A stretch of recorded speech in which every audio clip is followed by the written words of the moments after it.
Back to the fence, and that's gone. There it is. Ace to win the set. It's caught. 20-10 touchdown. This is going to be in the gap. Score! Yes! Score! Go to the deflection. The Andover Huskies win their first state championship. I'm looking. Jamison Kuznia, junior, getting his first varsity start. Jamison throws a good mix between the fastball up around the 80s and a great changeup and breaking pitch as well. All around, you look at shortstop will be Kenton Coe, at first base Anthony Pardo. You also get a look at Winton Boynton. Of course, in center field, the breakdown there, and at second base to end that up will be Jackson Knudsen. Outfield will consist of Law, of course, Teddy Heller, and center field number 88, bringing it in as well, followed by Anthony Michelli in left field. So we're just about ready to get underway. We are dealing with a handheld mic, so apologize if you got some wind issues in there. They're trying to make those corrections. You'll also get to hear Tim Anderson. In a moment, we can hand the mic back and forth, and some audio segments taken care of. Some emotion in the air here, certainly a rivalry between these two squads. Head coach for Anoka, Coach Blansett. And Coach Blansett has been there since 2014, has a career record of 126-70. Head coach for the Huskies is Pete Anderson, ready to take the first pitch on this sunny day with the wind blowing in. It's from behind the pitcher. First look, and here's Kuznia. Delivers an off-speed pitch right on the corner for a strike. Good look there. Sits Sam Poser off the Tornadoes. Poser comes in hitting .429, 3 stolen base. He leads the team with 3 stolen bases. 3 for 7 thus far, 3 walks as well on the season as Kuznia misses on his second off-speed pitch just off the corner. 1-1 to count. He'll be followed in the order by Braden Cherry. Third in the DH. Rossett will also hitting .286. Hunting Brown in left field. More to come after this pitch. Down in the dirt. 2-1 now. The advantage going to Sam Poser, the shortstop. Rounding out that batting order, Logan Jager at catcher, followed by Clay Bernard, and then Tyler Pachna. Pitch up high, missed on that. 3-1 now. The advantage. Hitters count for the leadoff hitter, Sam Poser. The team likes to run and stay active on that base path. This Tornado squad. There's a ball lifted straight back. Had a good look, squared up just under it. We go to a full count now. Jamison Kuznia. Again, his first start this afternoon. Thus far, the Huskies in the first 2 games. There's a shot that's going to be down. Top spin. Good top half of the ball. Connection there. Base hit for Poser. Fly is on, and that'll bring up Braden.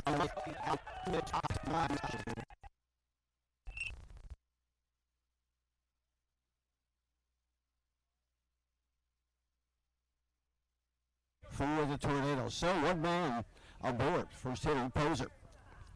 Cherry comes in with a 125 average, 1 for 8. Thus far, leads the team in strikeouts with 4. Looks at a fastball outside part of the plate. It's ahead just as Kuznia did on the leadoff hitter, Poser, 0-1.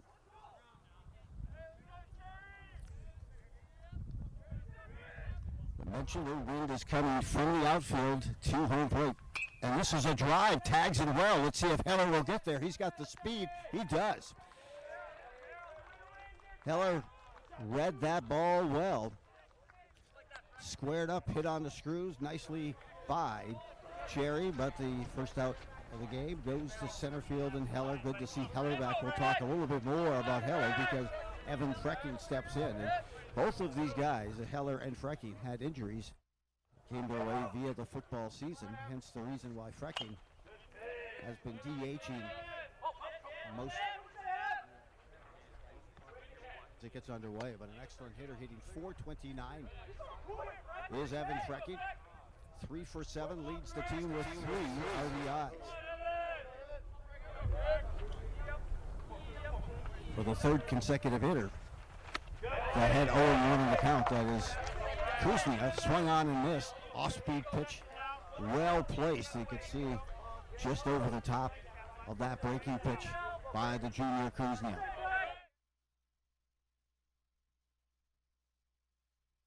Kuznia, he looks in, runner on first, that is still Poser. In the dirt, good block. Oh, he's in.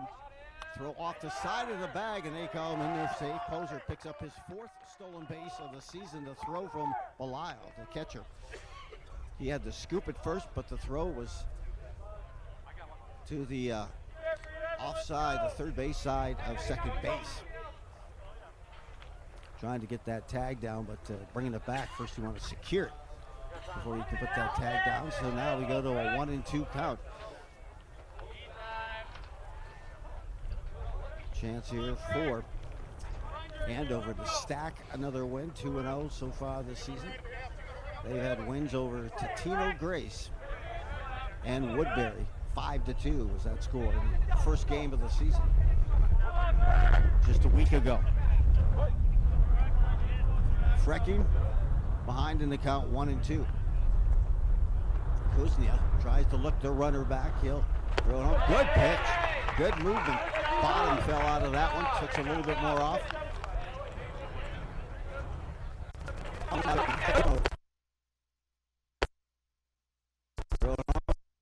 Number 4 hitter. Rossett. Marshall Rossett. 286 hitter. 2 for 7 this season. First base. Off the mark. Good dig. Way to square up and get a clean pick that time by Belial. Belial also a member of the Andover hockey team.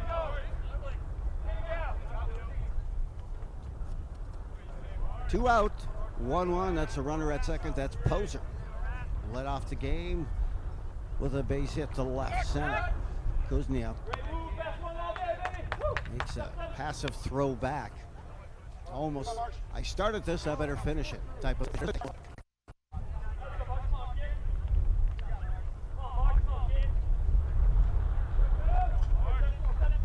Look on, and the delivery up high.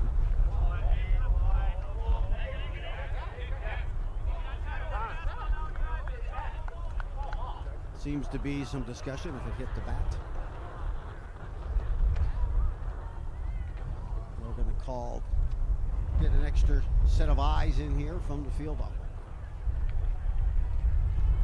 As it stands, 2-0, it's the first hitter that Kuznia has not been in front. We're gotten an early lead, about 0-1, but so far it's 2-0 as it stands here. Joe Rulin along with Tim Anderson.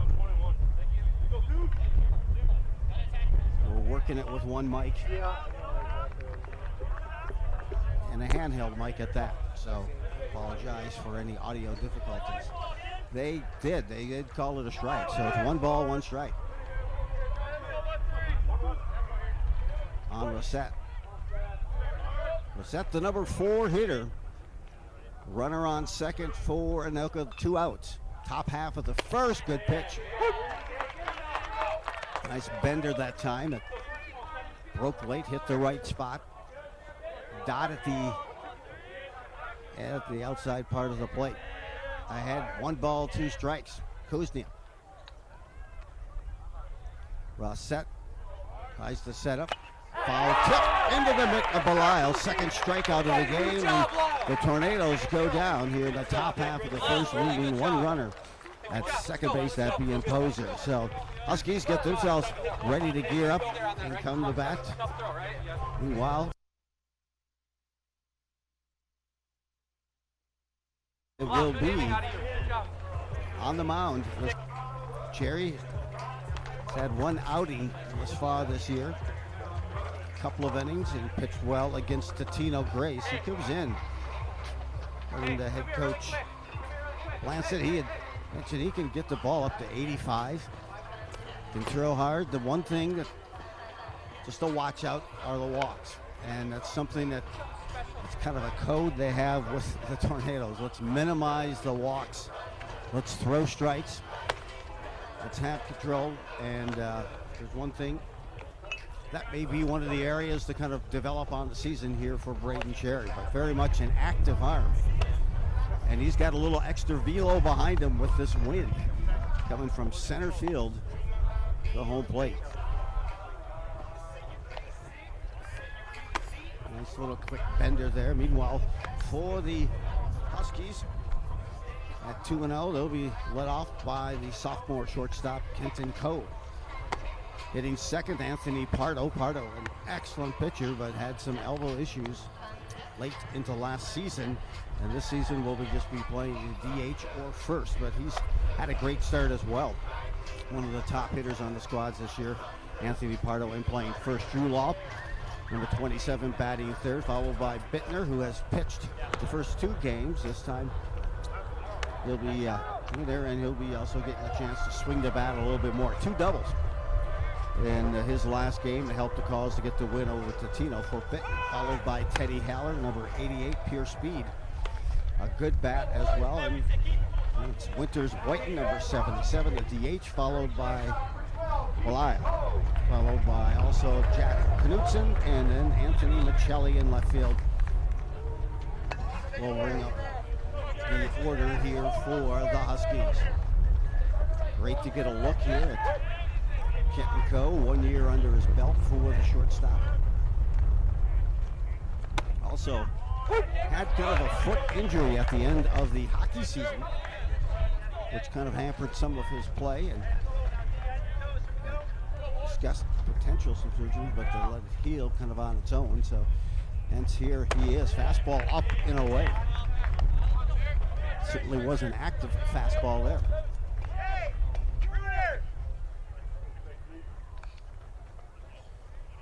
A look in, and unable to catch up with that. That velo just took off, elevated, and it is Cherry ahead of the count, 1-2 strikes. That wind does pick you up a couple more MPAs, or some extra RPMs, shall we say. Foul back, staying alive, good swing, good active bat up there as well by Kenton Coe.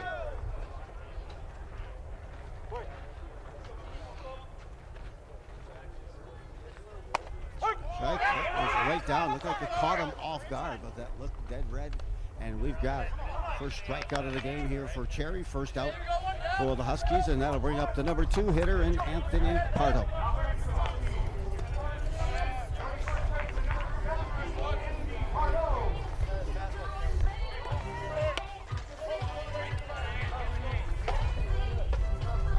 Pardo steps in, another left-handed hitter for the Huskies.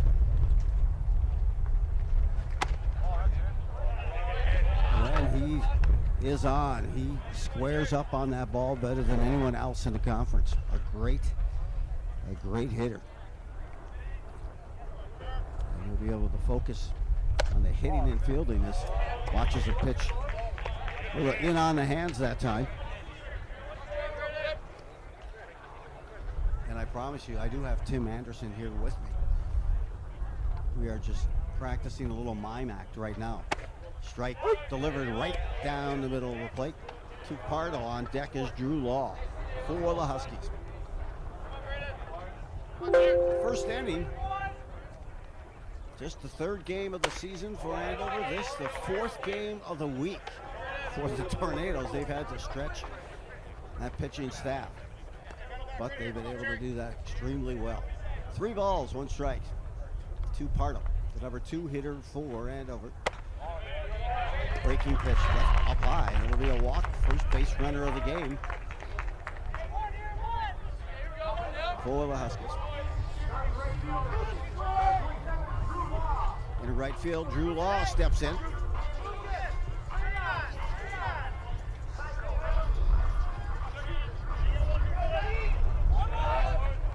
Right-handed hitter.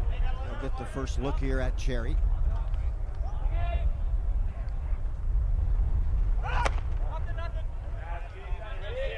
Maybe outside. liked the location of that pitch, but the umpire did not. Pardo's at first. It's just one out. Top half of the first. Bottom half of the first, rather.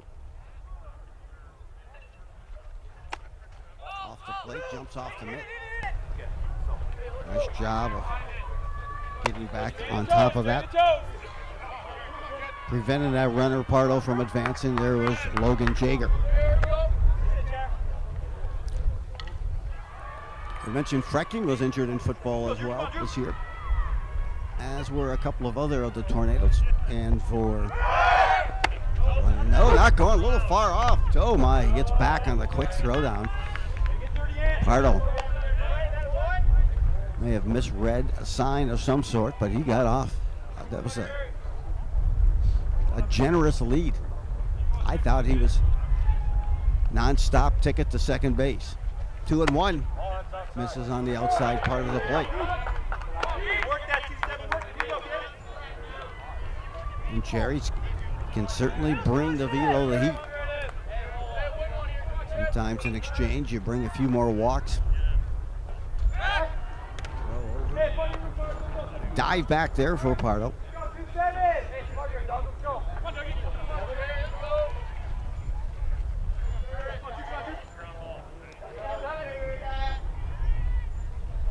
And the delivery home. Three hopper to second.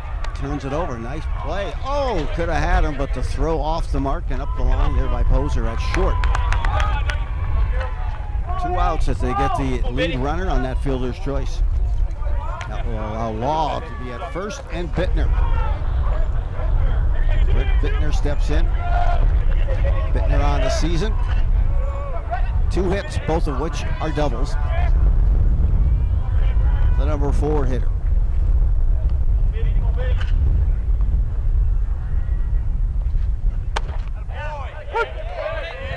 Little spinner that time. Right over the plate. Nice pitch. Good selection to mix it up. Always impressed by the amount of confidence and execution these pitchers have in high school to lead off with a variety of different pitches other than just fastball. Runners on the way. That's Wall. Both Law and Pardo, the last 2 runners for Andover, as Law advances on the stolen base to second. Both of them were on the blue line for the hockey team this year for the Huskies. Of course, Drew Law's brother, excellent ball player, still playing at North Dakota State University.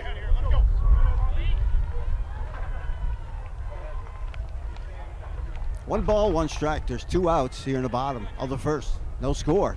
In low on that fastball.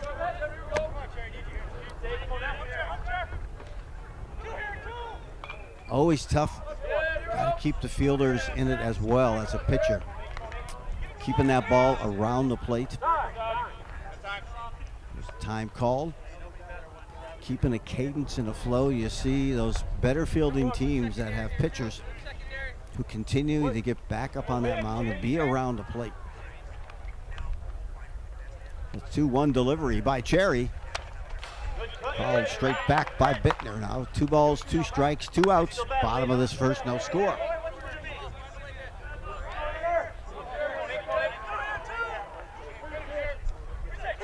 Andover season ended last year at a loss to Centennial. Section play. Fouled off and down the right field line. Meanwhile, for Anoka, they advanced. They won the section, went to the state tournament for the first time since 2015.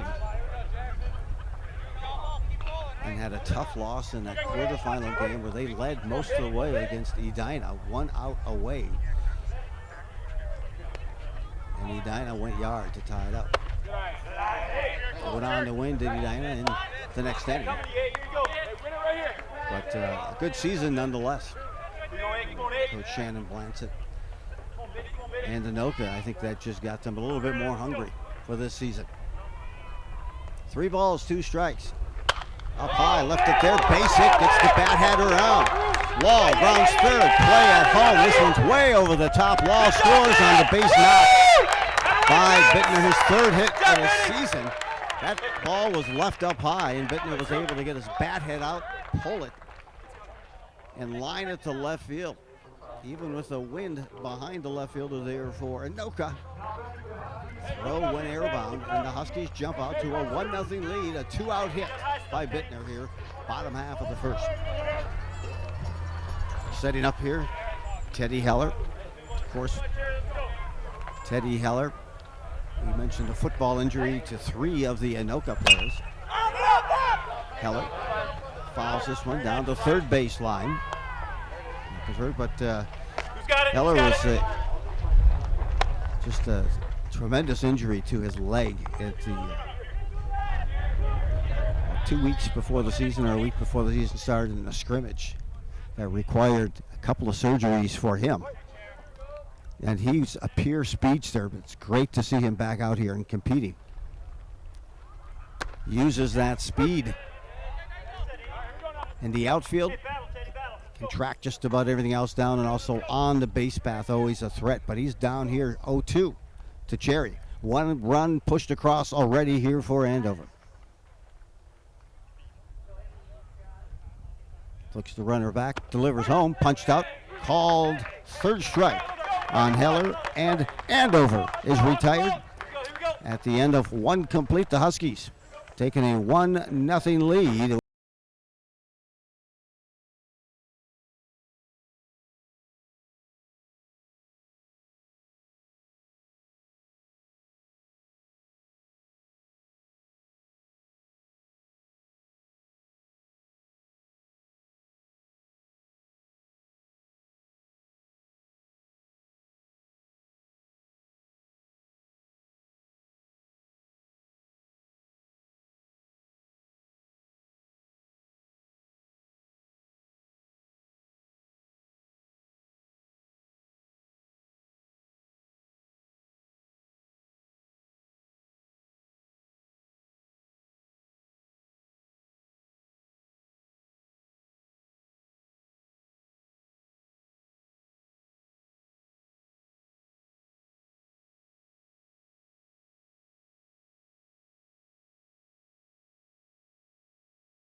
Two here on QCTV, QCTV.org. Tim Anderson going to sit here for Joe. Joe gets an inning off. He needs it. It's a big break there. It gets exhausting calling these games, I tell you what. So we're back top 2 here on QC. Tim Anderson here with you, along with Joe. Again, we've had some technical flaws. We appreciate you hanging with us here as we get set for the start of inning number 2. Hunter Brunner leads things off for the Tornadoes, and he'll take strike 1 from Jamison Kuznia. Kuznia worked a pretty clean first, gave up the single to Sam Poser to start things, but then got 2 strikeouts and a fly out to get out of trouble. He'll bring off speed yet again, and that's going to be fouled off as Brunner sends that one near the dugout of the Andover Huskies. Brunner, the left fielder, number 21, bats left. He'll wait for Kuznia.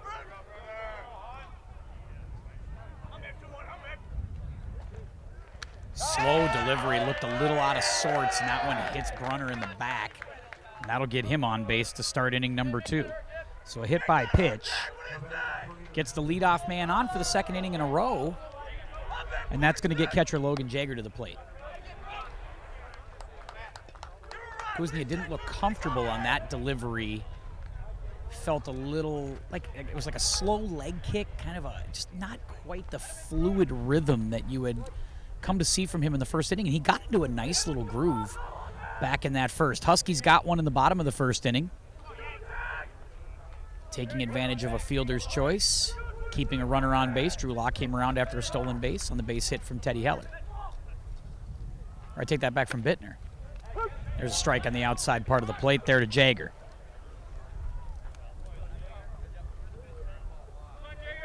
See how aggressive Shannon Blanchette wants to be on the base paths here. Down 1. It's going to be a small ball kind of game. And that's That's going to miss outside, 1-1. Tornadoes, 2-1 to start the year. They beat Totino Grace 2-1, first game out. Lost to Elk River at the beginning of the week, 9-3. Then after a day off, they were back at it again against Robbinsdale Armstrong, beating the Falcons 6-3 on the back of young sophomore Ryan Tackenhorst's complete game, which, speaking to Coach Blancett, big deal for them because that preserved some arms, gave them an opportunity to kind of come at this thing a little more rested. Jager took that inside, 2 balls and a strike. Brunner leads away from first. The pitch, fouled straight back.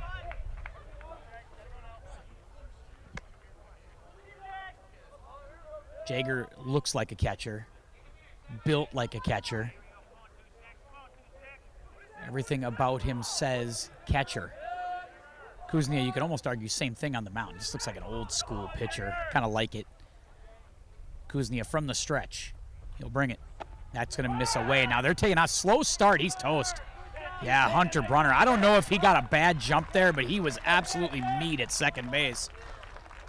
Out by at least 3 or 4 steps. I got to imagine he just missed the sign and was late out of the box there, but a good slide step from Kuznia as well, sped up the delivery to the plate. But either way, that thing, I mean, he was out by 3 miles.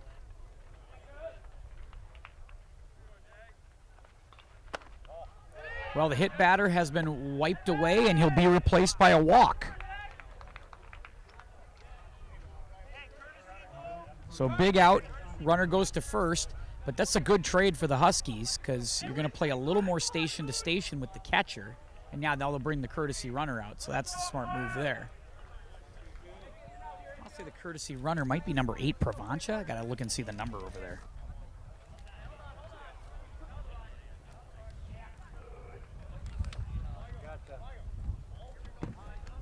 Wind picking up as it is wont to do all day today. I mean, it's not quite Augusta National out here, but it's close enough.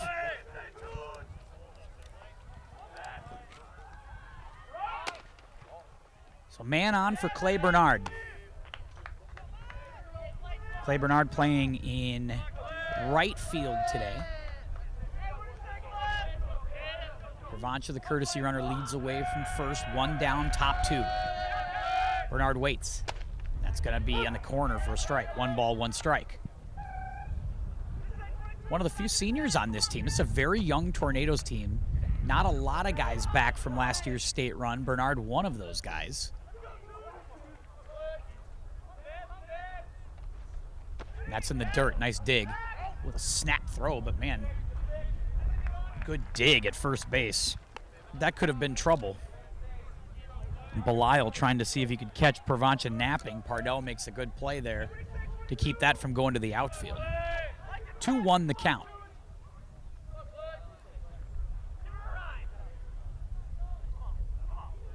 That slide step work, swung on, missed by Bernard.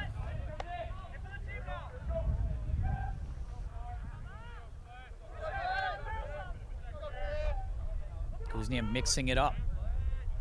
Showing lots of different looks, keeping runners off balance, and so far it's been very effective for the young right-hander. The 2-2, missed away. Now count runs full, so this has been kind of the challenge here. We got a hit batter, we've had a walk, and now a pitch away from potentially losing Bernard to a walk, with Tyler Pachta waiting on deck.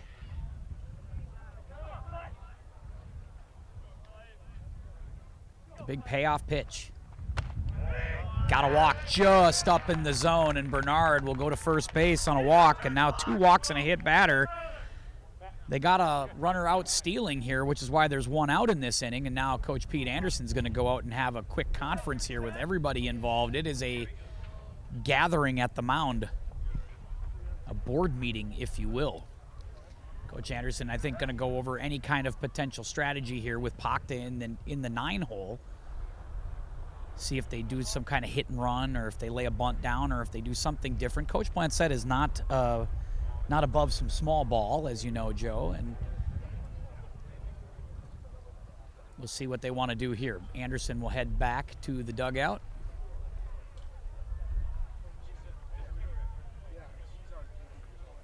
Pete is well layered today. well layered. It was a coat, a hoodie. He had some other layer. I think he's probably got 5 layers on, is what I'm thinking. That's a lot going on in the layer category for Coach Pete. All right, Tyler Pachta, the hitter. Pachta, another senior, starting second baseman today. And the Devin Lucas waits on deck. That's a pop-up. Little can of corn right there by second, and pulled in for a quick out. 1 pitch, and they get the second out of the inning. Little surprised that Pachta didn't wait for them to bring one there after working all those 3-ball counts. Might as well see if you can't work your way on as well. But Pachta thought the best pitch he was going to get was going to be that first pitch fastball. Sure enough, he got it. Just missed it. And now Lucas, the left-handed hitting center fielder, will stand in for the Tornadoes.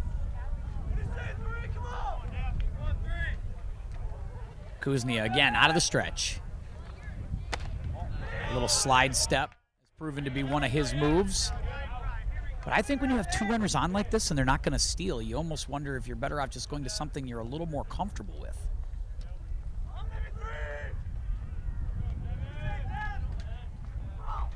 Especially when you got to bring that strike.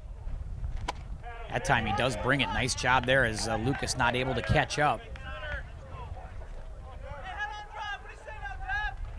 Top of the order waits on deck. Sam Poser would love to get a chance here with a couple of ducks on. Oh man, that's up at the eyeballs that time. Nothing you can do there. Lucas with a didn't mean to half swing. And now he is in the crosshairs here of Jamison Kuznia at 1 ball, 2 strikes. You bet. Strike 3. Nice pitch there from Kuznia, and he is out of trouble. And we will go to the bottom of the second inning. Huskies still lead. And that was probably a big confidence booster for Kuznia. You had a couple of walks, had a hit batter, but you work yourself out of the inning, and you give yourself a chance without giving up a run. Now the Tornadoes have to go and try to slam the door here in the bottom of the second inning, and they'll do that against Aiden Winters-Boynton, Caden Belisle, and Jackson Knutson.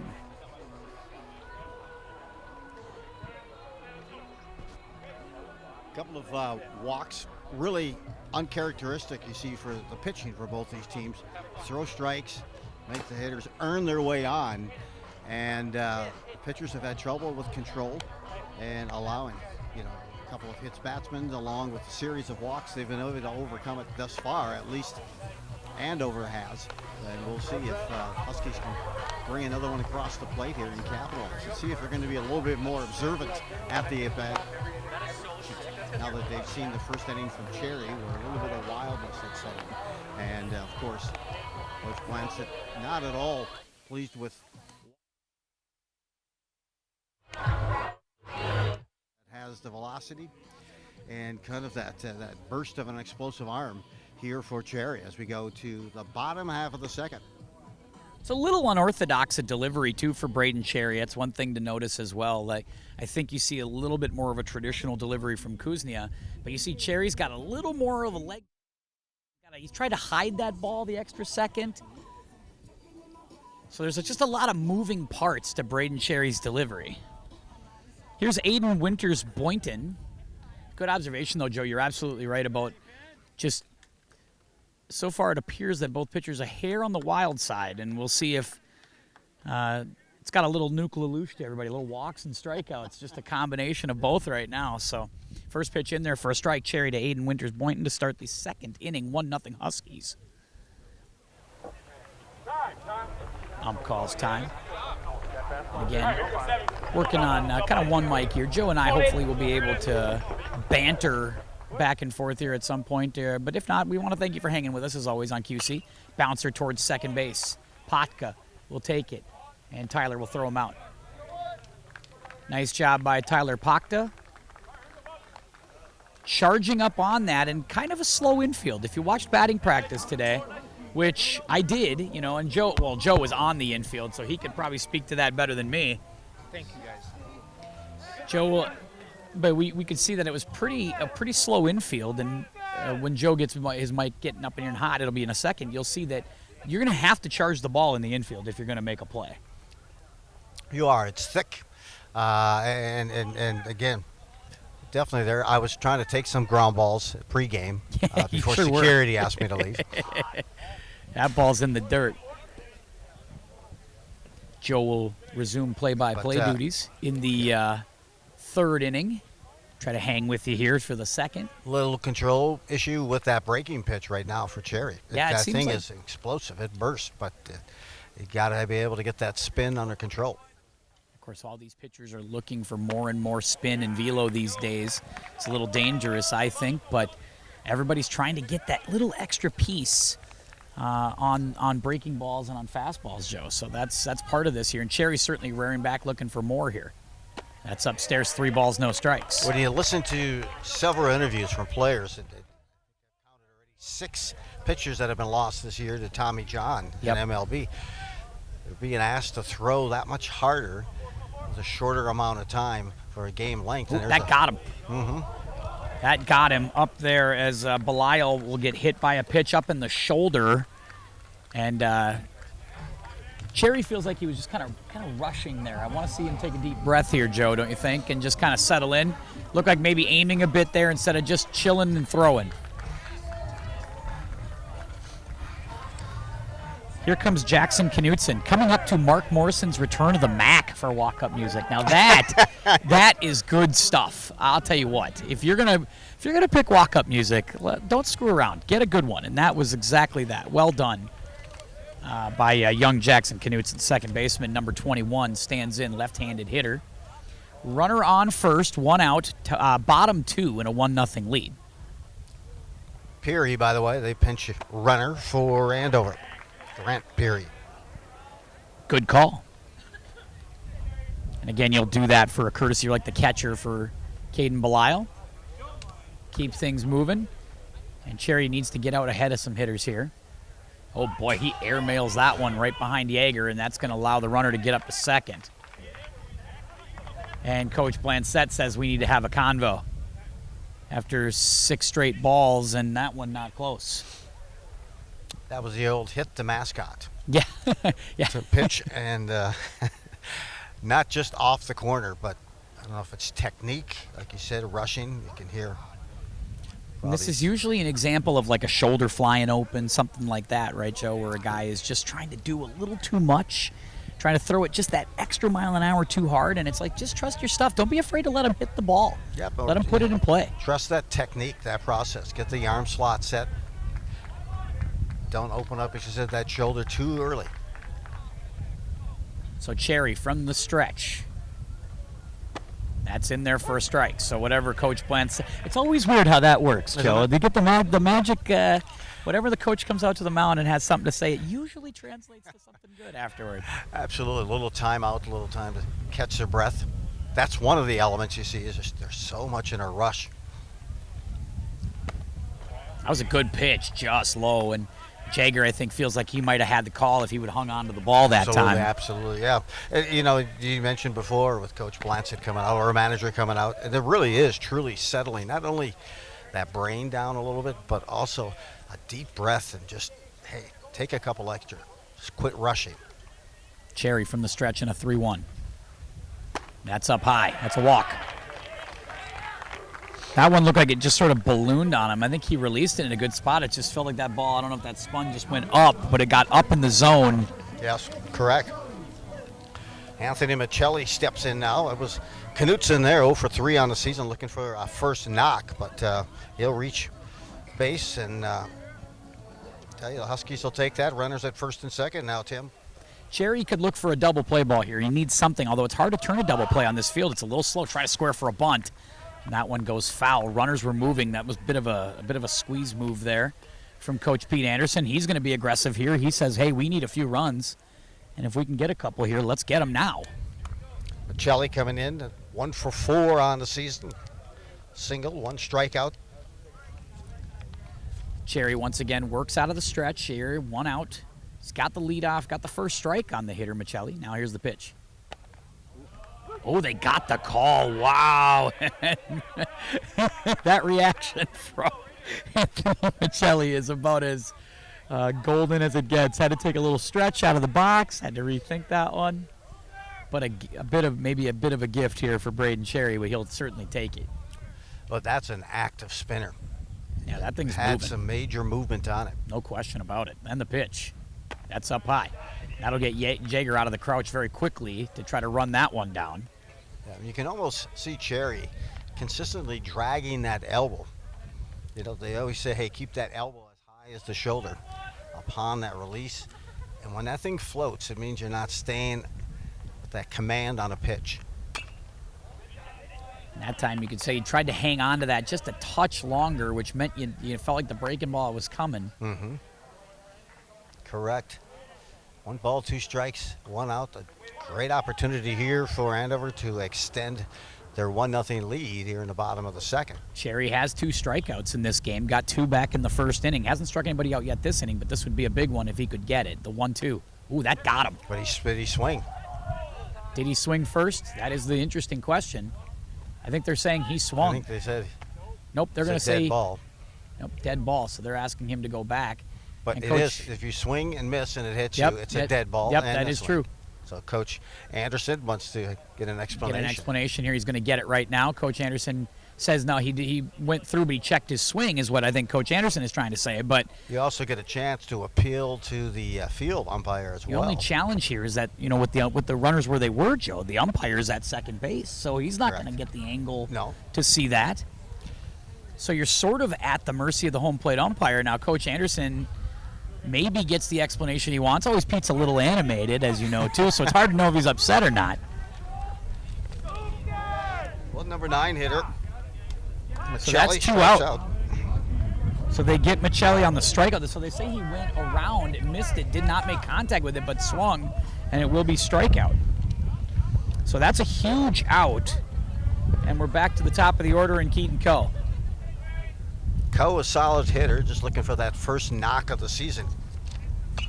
He's first pitch swinging, fouling it away.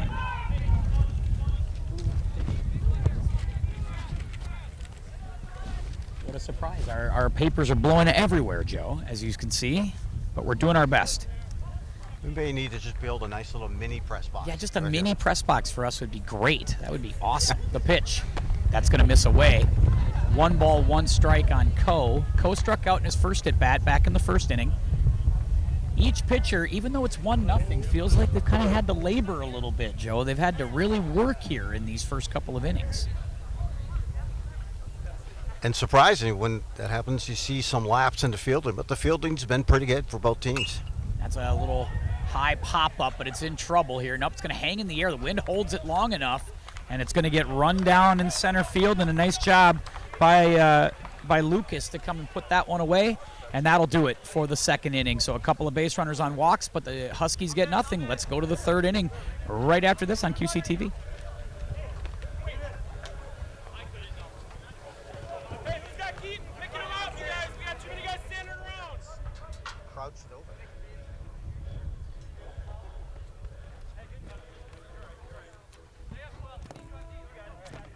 Sounding good.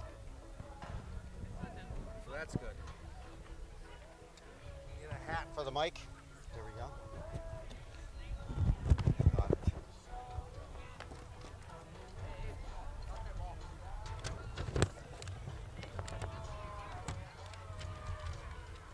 Here we go. Let's go. Count on 3. 1, 2, 3, go!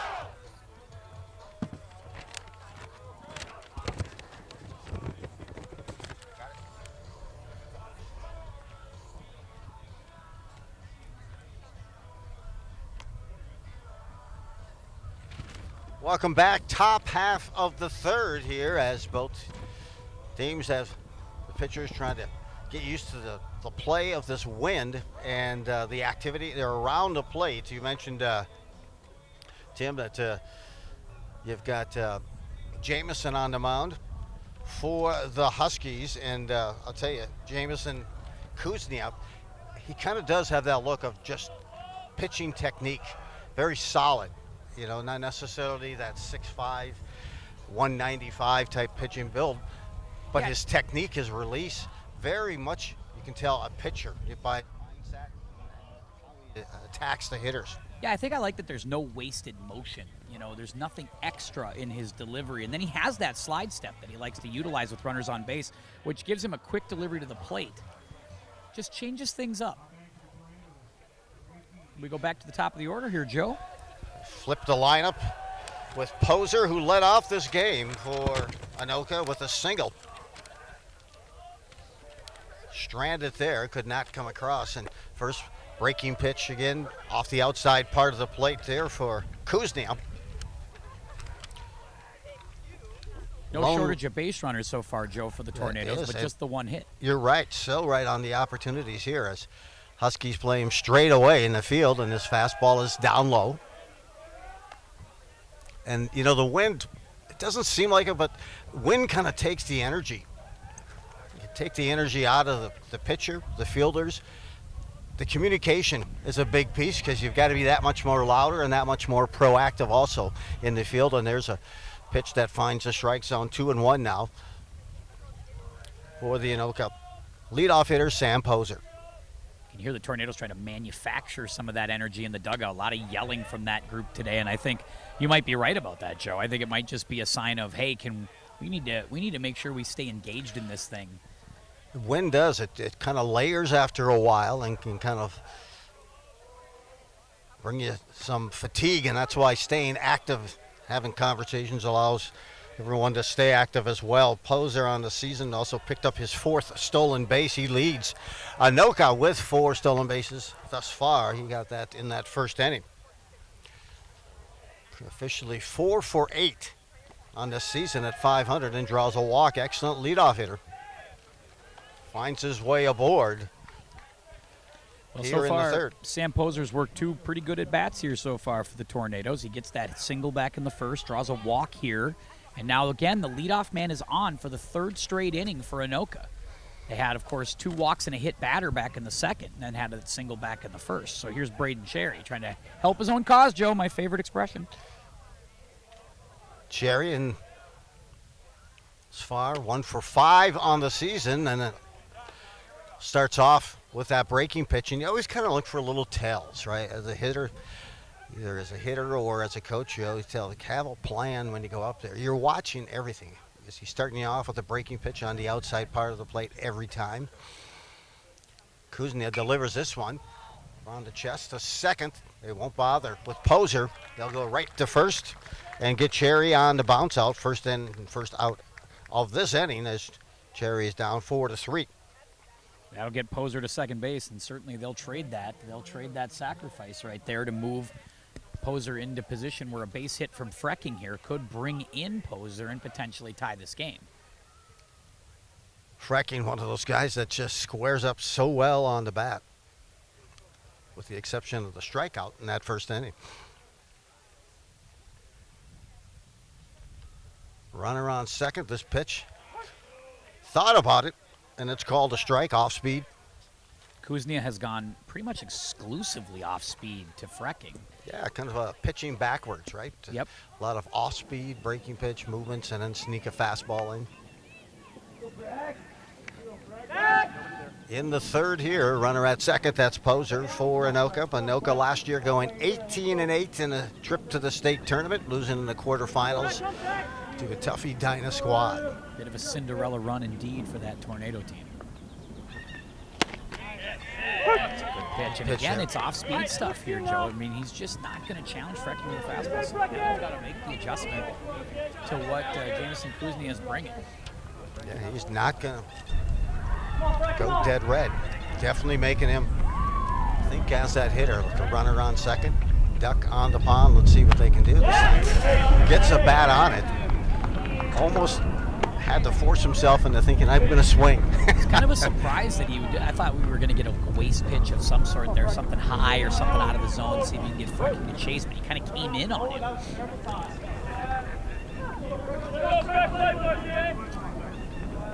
Look now here. Big pitch.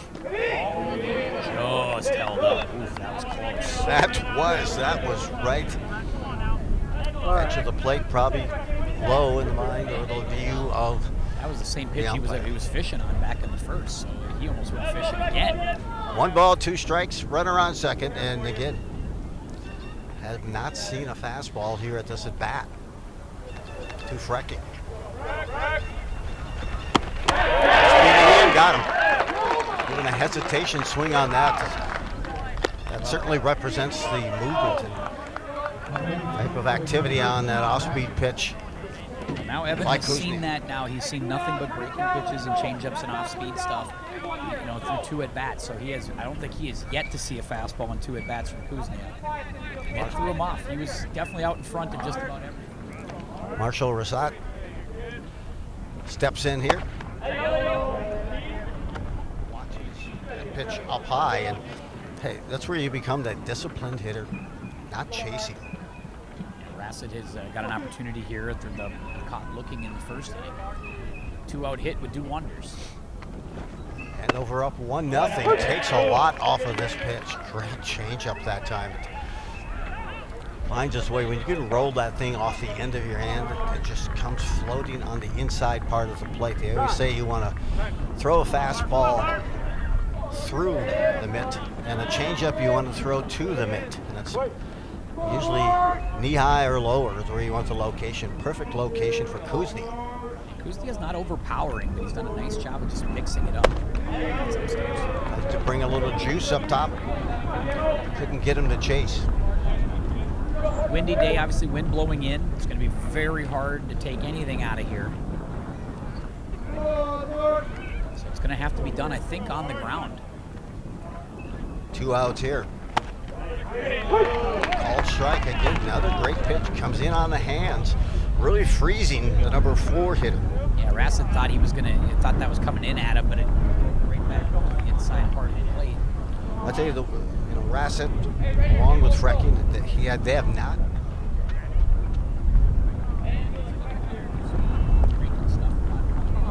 Changing eye level so far for Jamison Kuzniak. He's looking good. Really impressive.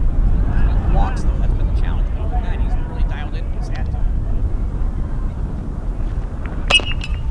Ground ball down third.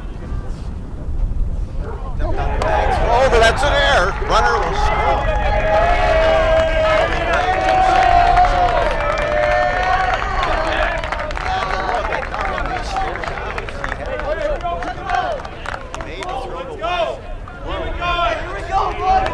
And so Anoka has tied this up at 1-1. Run.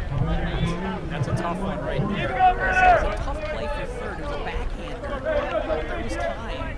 Rassett ran hard the whole way, and that's why you do it. You force a big throw from Bittner. That one's off short to bounce off the turf.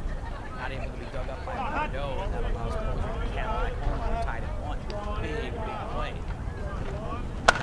Off-speed, first swung on. This one into the outfield. Runner is there, right field. And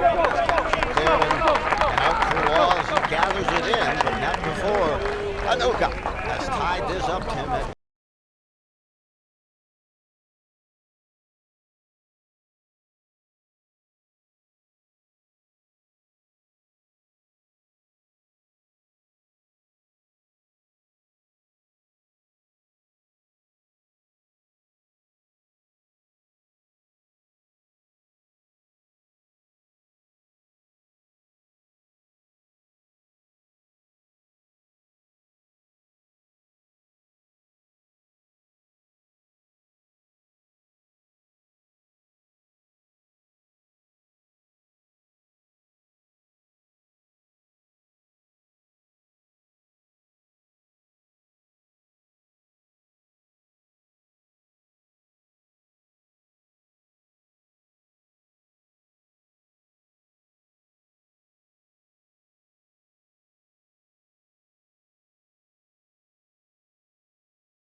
Sweet Jim Erickson with that call. And just wanted to get a look. I'll tell you, Elk River has some talent. Guys who get hit. They have, I believe, 10 players on that team. Most of their starters are returning. But in that game, it was just, they have some good pitching with Elk River as well. A lot of errors. I would say about 5 errors for Anoka contributed to that 9-3 loss earlier this week. We get set now for the leadoff hitter. And a 1-0 swing. Base hit, could be extra bases there. You get a look right out of the gate. Good swing through the ball. I'll tell you, he can square up and hit it on the screws consistently, and that's Pardo, who walked in the first inning. Now he's 3 for 8 on the season with that base hit and gets it going. Drew Law now follows up at number 3, the right-handed hitter. Just the second hit of the day for the Andover Huskies to go along with a handful of walks. Just like Anoka, lots of base runners in each inning. Nice pitch, good spot location there. Drew Law reached on a fielder's choice in that first inning. Nice job of keeping the ball down there by Cherry, trying to see if he can induce a ground ball, try to get a little double play action here. Ooh, look out.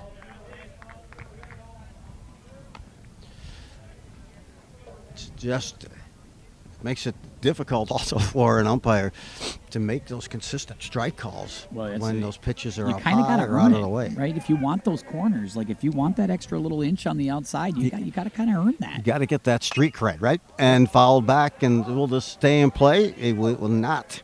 The wind, as I mentioned, blowing from the outfield. It's finally taking a break. It's been gusting like crazy, Joe. It has.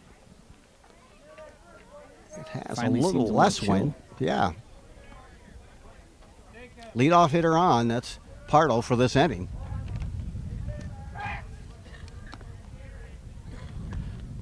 Pardo and Heller with some clutch hits.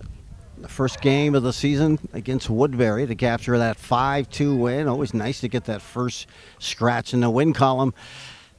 That first game of the year. The runner is going. Pardo is off. Low delivery. Just a switch and a transfer as well. Just a little bit sloppy that time. It allowed Pardo to get a couple more steps in that uniform dirty. Well, the slide step isn't really there for Cherry. He works in the stretch, but it's still a pretty big leg kick. And so you can get a good jump off of him. And that's tough for Jager to try to catch up, basically. If you read him well, you should be able to steal off Braden Cherry fairly easily. Pardo leads the team in stolen bases. That's his 3rd of the season. He's trying to get that infield out of his pants. Yeah, I was going to say. Took that head first dive. We might need to come back in and replace some of the sand here, the dirt. It's been blowing around all day anyway. And now, you got it. 2-2 to Law. Good hitting, good at bat here. Fouling off a couple of pitches just not within his realm. So with no one out, Huskies looking to reclaim that 1-run lead here in the bottom of the 3rd. Cherry's been able to get a big strikeout when he's needed it here these first couple innings. Certainly did in the second.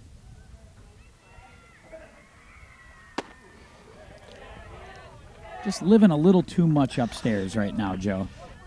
It's not. It's it's that finish low on that follow through, and that's where most of the activity on the ball will really initiate from, is that follow through. Full count to Law, the delivery home. Oh, I got him hard. Ooh, man. I cannot see if anyone is warming up in the Anoka bullpen. Well, I think that'll be a convo at some point here. That's his second hit batter of the day, and after a while, teams start to get a little frustrated when guys keep getting hit. And setting up as Brett Bittner.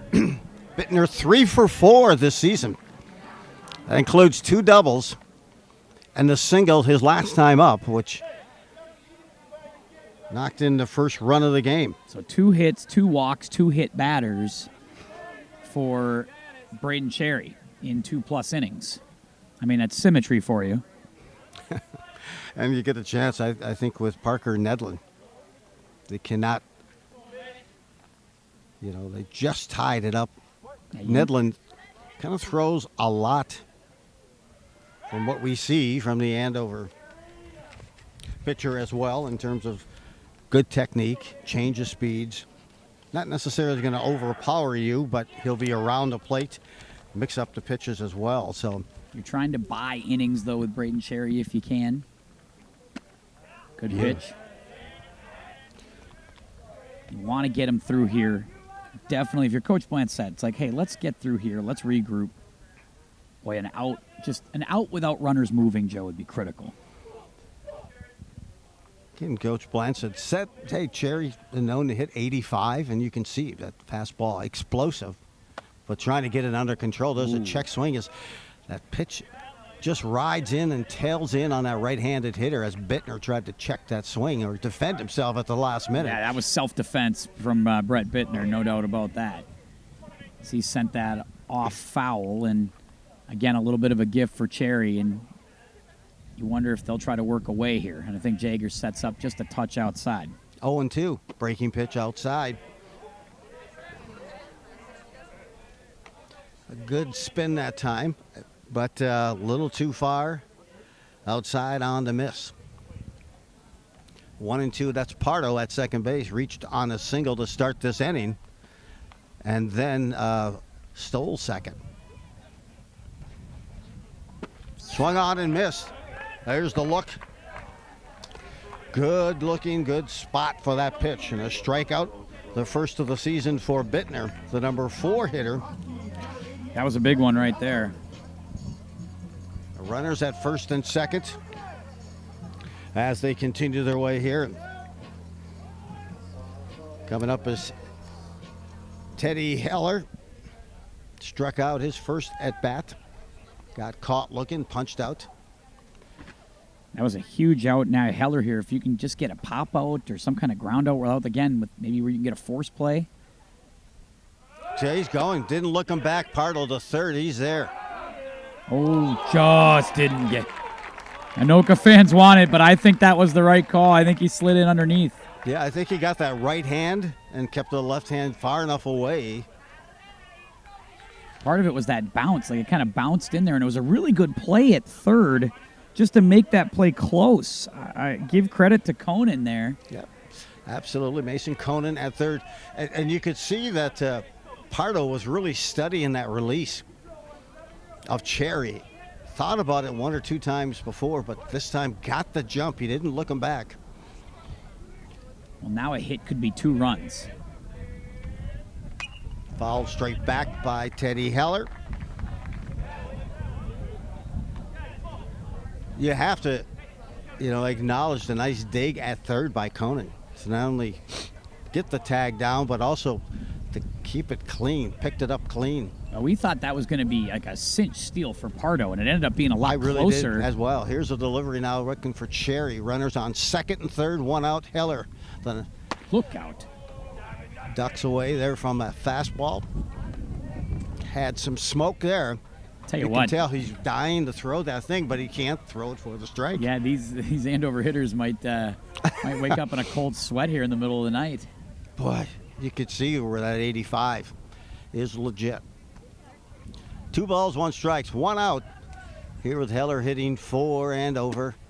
Picked his spot, took a little bit off of it that time, and hit the corner. Yeah, just do that. See, that's the thing. You don't have to overpower every hitter.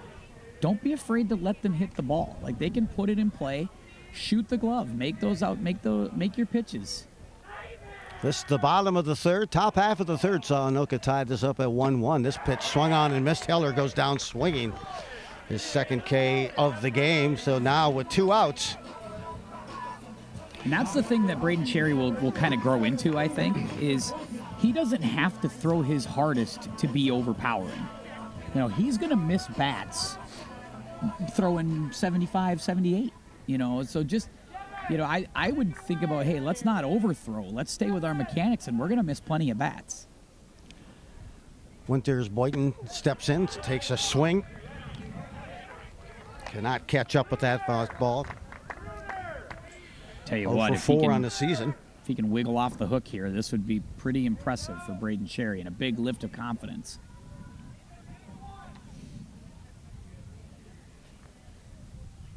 One strike pitch and the delivery.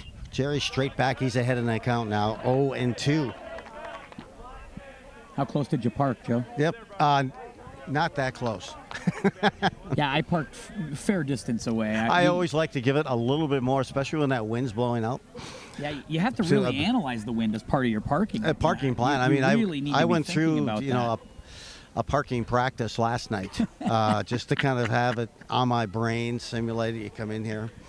I looked at the weather forecast. Yeah, especially out here, you don't have that nice Castle Field protection that you get when you're over at Anoka. Out here, you are in it. The parking lot's pretty close to the field. Yeah, first row isn't always the best row. No, it's not. People always wonder, why is there such good parking by the stadium? Well, you'll find out quickly, actually. Well, here's a chance. Let's see if the Huskies can scratch a run across. Runners at second and third. Pardo started this inning with the base knock, stole second and third. Chance here for Winters Boynton to collect his first hit. What a great time for that. First hit of the season. This game 3 for Andover. This game 4 for Anoka. Game 4, by the way, just this week alone for the Tornadoes. Yeah, making up for lost time here after last week. Jerry looks in, delivers, breaking pitch. Pouched out to second. There's a play, getting over, making it in time and getting the out. Nice play. Good footwork that time at second. A good defensive stop. He didn't quite get everything he wanted on that swing, but Pakta made the play at second. And Anoka able to escape some further damage and run production here for Andover. We're at the end of 3 complete. It's a 1-1 tie. 4th inning coming your way here on QCTV.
Last win Andover in the regular season came in 2018, and the leadoff hitter pokes it into the bat. Great pitch this time, and corralling it for the out, Kuznia.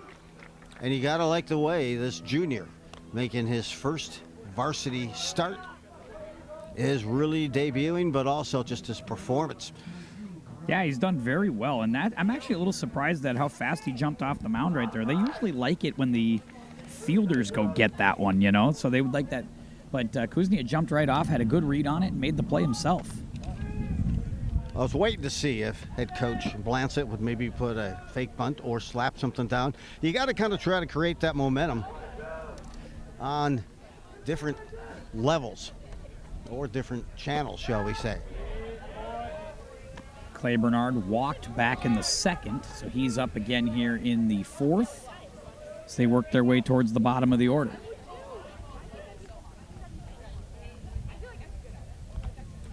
In the dirt. Just a little bit out of cadence. Fake bunt.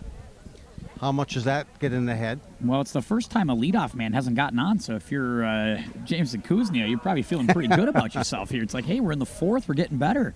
Leadoff guy's not on this inning. A good look there. And he'll find his way to first. Second walk of the game for Clay Bernard.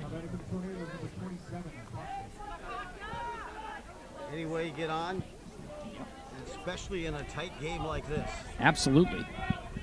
Puck now steps in after a nice play at second, getting that footwork over, even though it wasn't a fast roller. Sometimes you see guys work the footwork and the glove doesn't get down in time. So 1 out, 1 on for Puck now. 2 for 5 on the season as he flew out to second. His first time up. Definitely would like to work something from the bottom of the order here. Pakta could be one of those guys that maybe jumpstart things. Little base hit, you might get Bernard going from first to third. I heard about this. Bouncer, 3-hopper, the short. Coe has it, steps on the base, double play, flips it. A roll skis double play, inducing that ground ball on a nice pitch that was moving downward by Kuznia. First double play of the game. That goes 6-3 on the double play, and just like that, Anoka is retired in the top half of the fourth. That's unfortunate because that was actually a pretty well hit ball by Pakta as it's able to get through the infield, but a nice job there by Coe charging it, making a really strong play at it, and then was able to get on the bag fast enough that he had plenty of time to still throw out a pretty speedy Tyler Pakta. And if you're Andover coming back to the field for the next inning, you get a chance to lead off with the number 9 hitter pitch against there. So they are flipping pitchers here to start the bottom of the fourth inning, Joe, as Braden Cherry's going to head over to third. And we go to Parker Nedlin. So they do make that substitution. Cherry did get him through the third, and while it was certainly adventurous, they're still 1-1. So there's some pros and cons you take out of that, right? You take the pros of, hey, we battled, we hung in there, we got some big outs when we needed it, and then some things to work on. If you're Coach Blancett, I think you take it. Absolutely.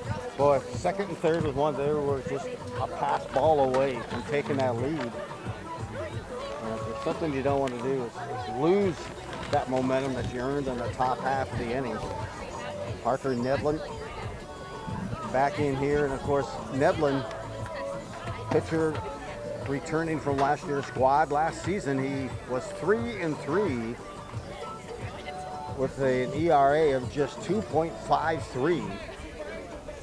Surrendered 5 home runs, but that 2.53 ERA is impressive, along with a whip of 1.43.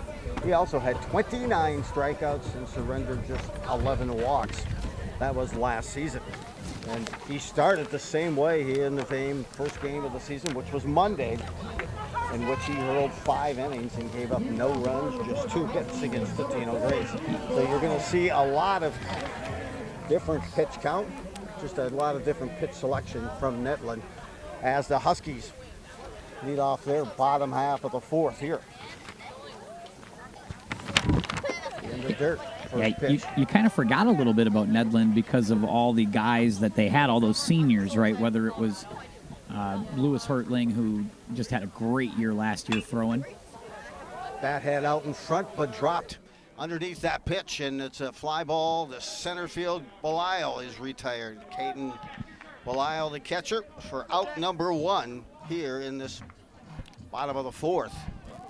Well, they'll take quick outs and quick innings here. Just like, that was a big one for Jameson Kuznia in the top half of the inning to get out of there very quickly. Certainly, Coach Blancett will take some of that here.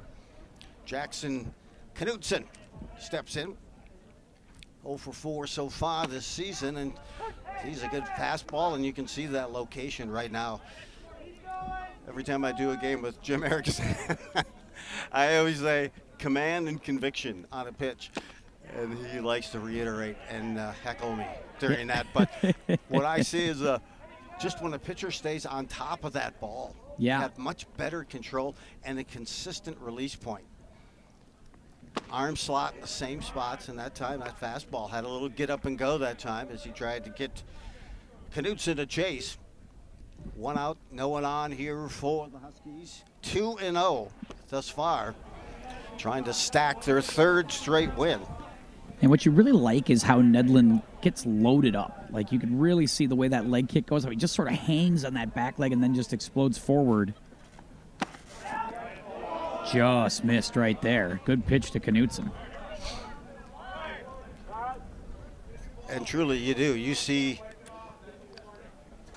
a discussion.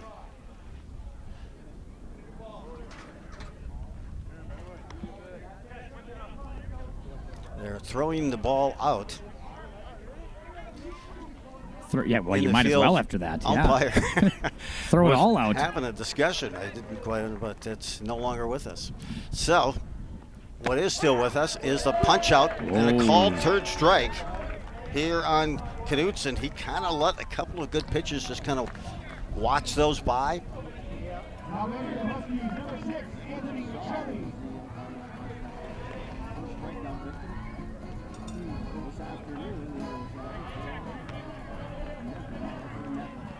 Well, Nedlin has come in and gotten done what he needs to. Got the first 2 batters out. Final line on Cherry. He struck out 4. He struck out 4 batters. Had 2 walks. 2 hit batsmen. There's a shot. And that's a fly to right. Brought down. Nice 1-2-3. So Michelli flies to right there, Joe, and now we get to take a little pause once again. We'll go to the 5th inning right after this on QCTV.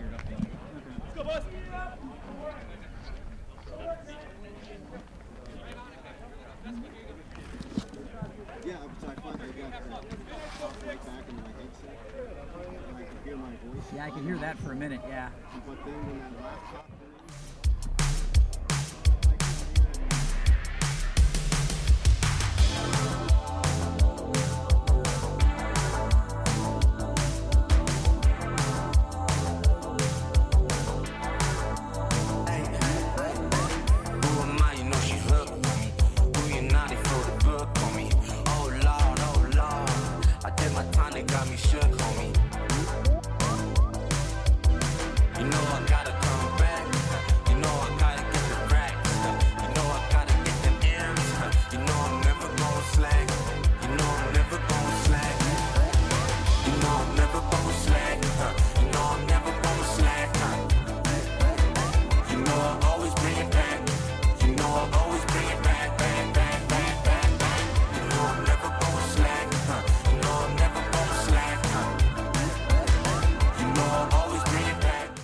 Moments have changed this game to make it 1-1.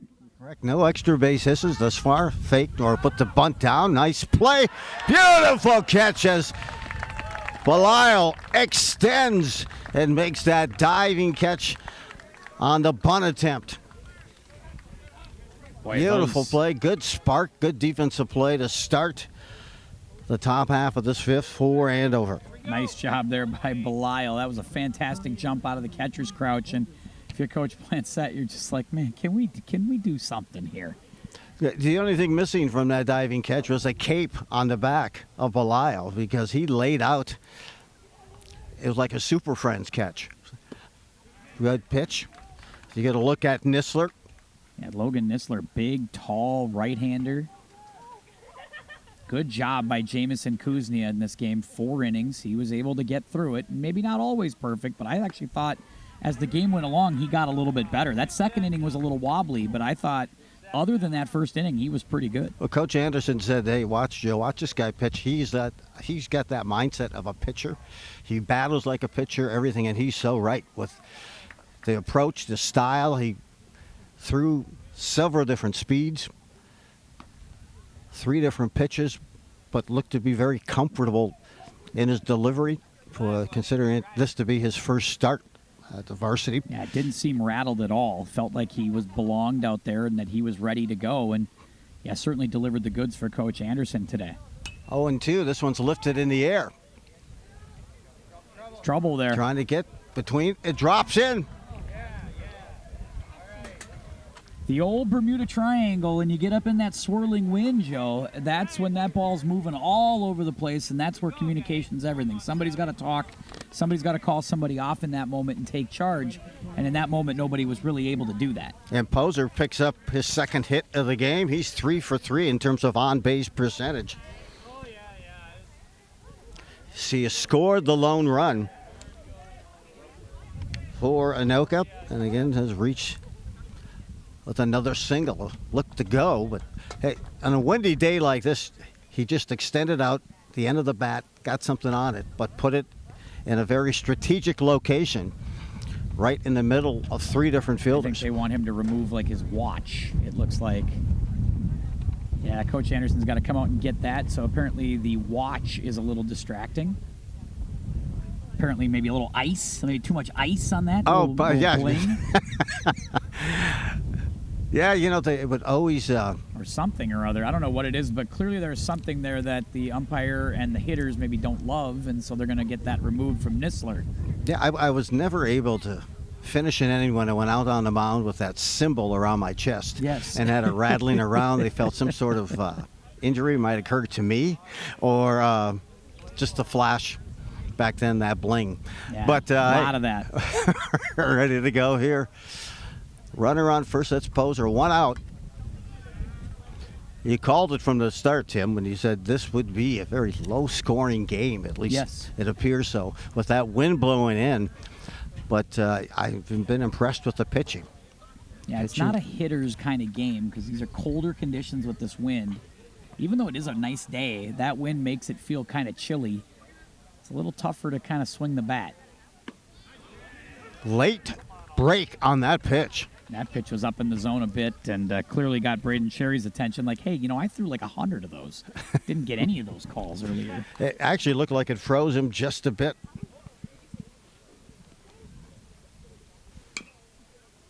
On Cherry, a ground out to second. Prior at bat. Here in the 5th, a chance to see if,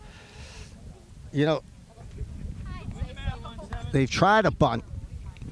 Belial made a heck of a catch on that to start this inning. Next hitter up with Poser gets the end of a bat and launches one off the end of the bat in between 3 fielders, drops just in front of Teddy Hellards. With this wind, it's going to be havoc. And what I said, communication. And it is starting to so gust yet valuable. again here for Logan Nisler. I'm sure he's not jazzed about that. Nisler dragging that elbow a bit. Good block by Belial because Poser is the threat to run. Like he has the stolen base in this game. 4 on the opportunity season. to do that. Yep, leads it and blants it. Not afraid to try to shake things up and get some momentum on this fight with some action on the base path. Key delivery here. just low, and that's going to get a walk. Good at bat by Braden Cherry. And I think Evan Frecking is probably pretty excited to see a new pitcher after striking out a couple of times to Jamison Kuznia. And you wonder if the strategy's different. That's with the pitchers, just where Joe. I was going with that. Is you look and think, because they threw nothing. Maybe he got one fastball in his first 2 at-bats. Yeah, a lot of junk, a lot of off-speed. Let's see if that tradition continues here. I got to think they'll keep that same formula right now. Breaking pitch. Low and outside. Well, the big key from that back in the early innings, Joe, was Kuznia getting ahead of Frecking with that off-speed stuff. If you have to pitch from behind, then you might have to pay him off with a fastball, and that's got to be what Evan Frecking is thinking about. Try to advance those runners, and that one's low. Good spinner. Frecking just, I think, maybe just decided I'm not going to take a swing at anything spinning like that. I'm going to force him to toss me a fastball. Better too. 2-0, the count. The delivery to Frecking, the number 3 hitter. Leads this team in RBIs. An excellent hitter. Well, he got what he wanted right there, Joe. He got the fastball, but that one was running in. Not a whole lot he could do with it, but I think he was just dead red, like, hey, if it's a fastball, I'm swinging. He's hitting .333, was 3 for 7 coming into the game, now 3 for 9. That is up high and now working into some trouble here. Is Nessler, and we get a look. Get the headset and the mic working here, and that certainly helps. It's always fun to hear you, Joe. It's always one of my favorite things. Swung on and missed, and that time went with the breaking pitch again. Gutsy on a 3-1 count that typically is a hitter's count. Great pitch by Nissler to come back with that. And I got to think there's one pitch on his mind right here. Yeah. With 3 balls, 2 strikes, and 1 out for Anoka. Comes fastball, nubs it. Touch spot, tried to charge in, make the play in time to get him. The wide receiver, Frecking with some speed, is thrown out at first, but runners advance to second and third on the fielder's choice.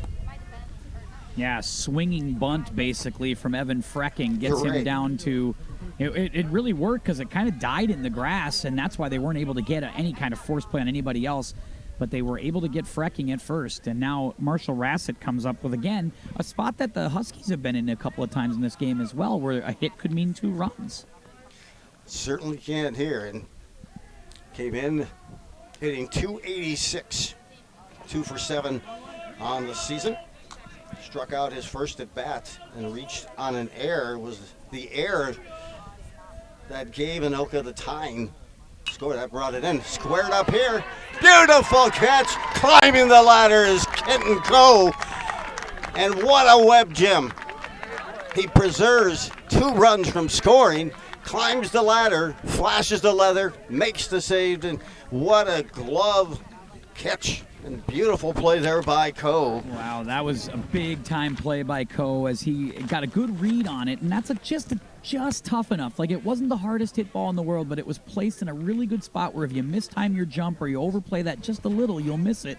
And it's in the outfield scoring 2 runs because the runners are going on contact that time. So I think they would have got 2 runs easy. But instead, they turn them away, no runs scored, and we stay 1-1 to the bottom of the 5th. That was pretty big. Do you see the irony?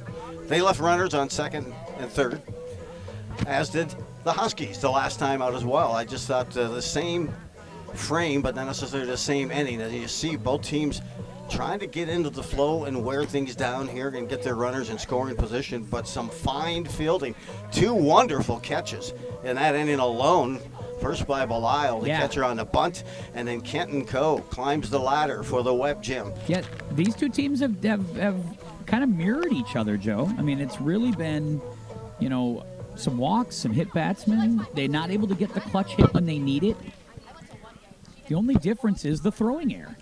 The one throwing error was really the difference in this game that allowed the run to score for Anoka. But other than that, this game has been pretty much a mirror of each other. These two teams pretty evenly matched. Hey, and who else should lead off the inning but Kenton Coe, who made that beautiful catch at short.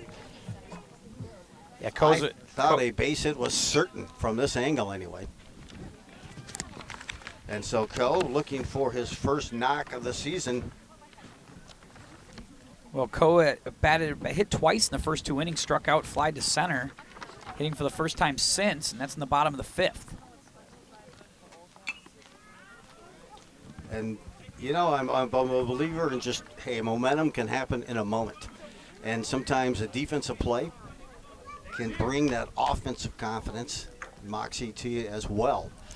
And that transfers over, and there's a ground ball, 3-hopper to short. Poser has it and rifles the throw in time to get and retire Coe. That play is a little tougher than it seems, too, because that's bouncing, but it comes near the pitcher's mound, and it looked like it took a couple of weird hops. The one thing you can say about this infield, because it's still early spring, is it's a little shaggy, and it's not like perfect, you know, manicured. I mean, it's really nice. It's in good shape, obviously, for early April, but there's some bumps out there. There's some little nooks and crannies that you might stumble across, and that thing hopped a couple of times on Poser. Nice job by him to stay with it. Well, Pardo leading off. He led off his last at bat with a base hit, but was stranded at third after stealing second and third successfully.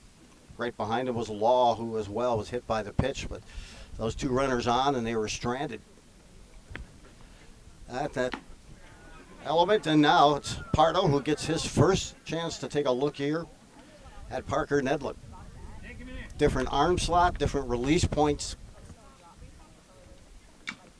Veteran pitcher here gets the 1-hopper, flashes his own leather, and makes the play. Goes on 1-3. There's 2 outs now. As starting to see, you know, the pitching style of Nedlin just gets it into a code, fields around the plate.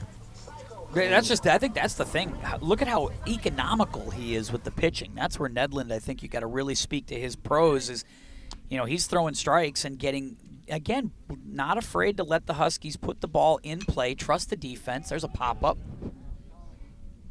Oh, boy. That was an approach shot that never made it out of the infield. And just on this wind, what do I say? Communication. You got to be loud. You got to be confident. When you're communicating, you're a lot more confident going to the ball. And that was just a tough play. I feel like that's Rassett's ball at first base. Pacta's coming from deep in the hole at second, and he's running 1,000 miles an hour to come get that one, and he wasn't able to get to it. But I thought that the shorter distance was Rassett. I thought that was going to be his. A little surprised at that one. A little miscommunication and an unforced error for the Tornadoes. Drew Law reaches on a base hit there. And the number 4 hitter is Bittner, who steps in. Bittner, a single in that first inning. That was an RBI single. I guess you have to call that last one by law a single. I guess you have to. It is, yep. And that's popped up as well. That's going to stay in the yard, maybe. Who's got it? Oh, Rassett. Been a rough couple here for Marshall Rassett, because that's got to be had. You know, those are the things that always seem to come back and can haunt. And those last two, they've been off the end of the bat, some good movement. And Drew Law reaches. Just don't know if he saw it, if he picked it up, if Marshall wasn't able to see that the ball had stayed in the yard. But somebody's got to talk. Law has reached base each time today, 3 for 3. This is a foul ball. It goes straight back. And they will. It is Nedlin who now has a 1-2 lead. Drew Law reached in the first inning on a fielder's choice. Then was hit by a pitch, his next at bat, and it was a base hit to short in time. Poser so smooth. Wow. Love that. I love that transfer and that throw. And the Huskies are retired here in this 5th inning. And I'll tell you, some great fielding. We are still knotted up at ones. We'll return for the 6th inning in just a moment.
Friday night sunlight.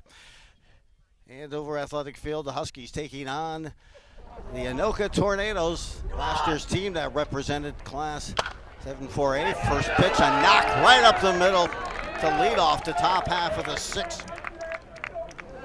Brunner connects. That one left up a little too high, and he capitalized on that for a base hit. That is third hit of the season for Hunter Brunner. Like the fact that he went up there hacking, just trusting to see if he can get a fastball early. And again, you get the leadoff man on. Tornadoes have had that. They've had chances, as have the Huskies. Logan Jager steps in, the catcher. Had to make some wardrobe changes now that the sun has dropped a little lower and we have our headsets on. I had to borrow you some hip shades. You look did. great. Thanks. They add some swag Look up high. Nistler looked great coming out. Explosive. Got himself into a little bit of trouble in that fifth inning. And if not for a nice play at short by Coe, it would be a 2-run lead right now for Anoka. But ahead in the count right here, Nistler as Jager walked his first time out and out in the second and gets a look here. So he'll be followed by Bernard, Pakta, and then Lucas. This is where you need a productive out from Jager. You want to make sure that you do something good here. Nubs this one just fouled down the third base line. So even if you get out, advance the runner to second, do something that keeps the inning moving forward. Don't want to do something like take a strikeout or a pop out here or some kind of out that doesn't do anything to help the club. Bottom of the order, this is all about manufacturing runs if you're the Tornadoes. You mentioned it earlier, Tim, but it was Ryan Tatkenhorst. Tackenhorst, our guy, yeah. Tackenhorst. What a fun name. Huge save. I mean, the production, not even a save. 9 innings pitched, 7 inning pitch, 97 pitches. Going the distance, giving up 6 hits, 2 earned runs, and a win over Robbinsdale Armstrong. And that's huge when your pitcher can go the distance, save an arm, and now hence that probably left an opportunity for Nedlund to be on the mound for Anoka as they come back in the bottom of the 6th, missing up top. Yeah, you don't want to act like, and Pete Anderson said something similar in his pregame talk with me, was, you don't want to act like there are big games or there are priority games or must-win games. You don't want to do that, but look, there's an edge or a juice to this game. We all know that. And so, yeah, you'd love to have all your pieces in place for that. Great at bat here for Jager. He has fouled off 3 pitches, extending the at bat, 3 balls, 2 strikes, 1 runner on for Anoka. Jager doing what he needs to do, a good AB, see if he can put something in play. Swinging ground ball to third, high airmailed over the top, it's an error. Runners advancing to second and third now and no outs. Well, they have learned that's twice on Bittner today. They've just come right at him.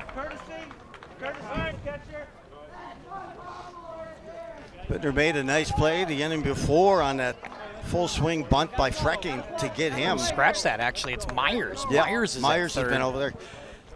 So Myers makes that error at third base, but that's 2 errors now on the third baseman today that could potentially lead to runs. So not a lot of errors in this game, just 2 on, but these 2 could prove to be very costly for the Huskies. The first run scored by Anoka, certainly one that was an unearned run, and it was Poser who scored that run for Anoka in the third inning. But and now you go courtesy at second base. You get Clay Bernard to the plate. This is a very this is a pretty crucial moment here for Coach Pete Anderson as he comes out to chat it up here. I mean, Bernard has walked twice in this game, but I have to imagine you're going to pitch to Bernard. And Bernard came in hitting 2 for 9. Tell you what, hang out with Clay for about an hour. He's a very interesting young man. He's a funny guy. He's very funny. I'll say that. Out of personality-wise, he's Certainly one of the more entertaining guys you're ever going to talk to. Anoka comes into this game 2-1. This is the 4th game this week that they have played. 4 games in the last 5 days. As we get a look here. And the swan, and this one's lifted to second. Looks to be there in time. Good glove, secures it, and the out for Anoka. Kind of surprised at a first pitch swing that time, but Knutson flags it down, makes the play at second. Critical out. Do we see a suicide squeeze here from? It might be. You might see Coach Planset not be afraid to roll the dice here, but Tyler Pachta, a veteran. And I think maybe that's why they let Bernard swing too. A senior, you let him try to go after it, and if he gets a fastball, gets something he likes, seeing if you can drive something to the outfield. Well, look here, second and third, just one out. Ground ball here, even a slow roller would probably score the run, so it's a lot to think about here if you're Anoka and Andover. Fastball's just off the plate. We get a look here and see what any signals coming in from Coach Blansett. And he's been coaching Anoka since 2014. Another pitch right down the middle of the plate. Yeah, basically, he's been there as long as I've been there at Anoka, so I've had a chance to get to know Shannon quite a bit over the years. Great guy. 1 ball, 1 strike, 1 out. Runners second and third. This the top half of the 6th, and the chance again for Anoka to claim their first lead of the game off the plate. I feel like we were related in a past life. We're both bald. We both like 90s hip-hop music and 80s pro wrestling. I mean, that's Oh, yes. Glenstead and I were cut from the same cloth, I tell you. He certainly is. I enjoy how he likes to get that base path active.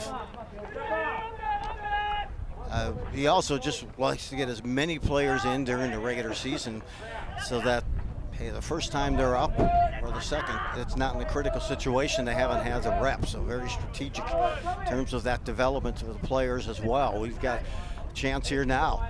Pachta going to get a look. Pachta puts the bunt down. Suicide squeeze was on. Now third is wide open, but they got to wait for somebody to get back there to cover. And a nice play by Belial to flag it down. Squeeze was on, but it was popped up by Pachta. Man, they have just not been able to execute bunts. That's like 2 or 3 bunts now that we haven't been able to execute. Two down, play deep. It looked like that was an off-speed pitch. And sometimes what happens, that barrel of the bat, the end gets below the ball, and that's what happened. We're going to get a pinch hitter.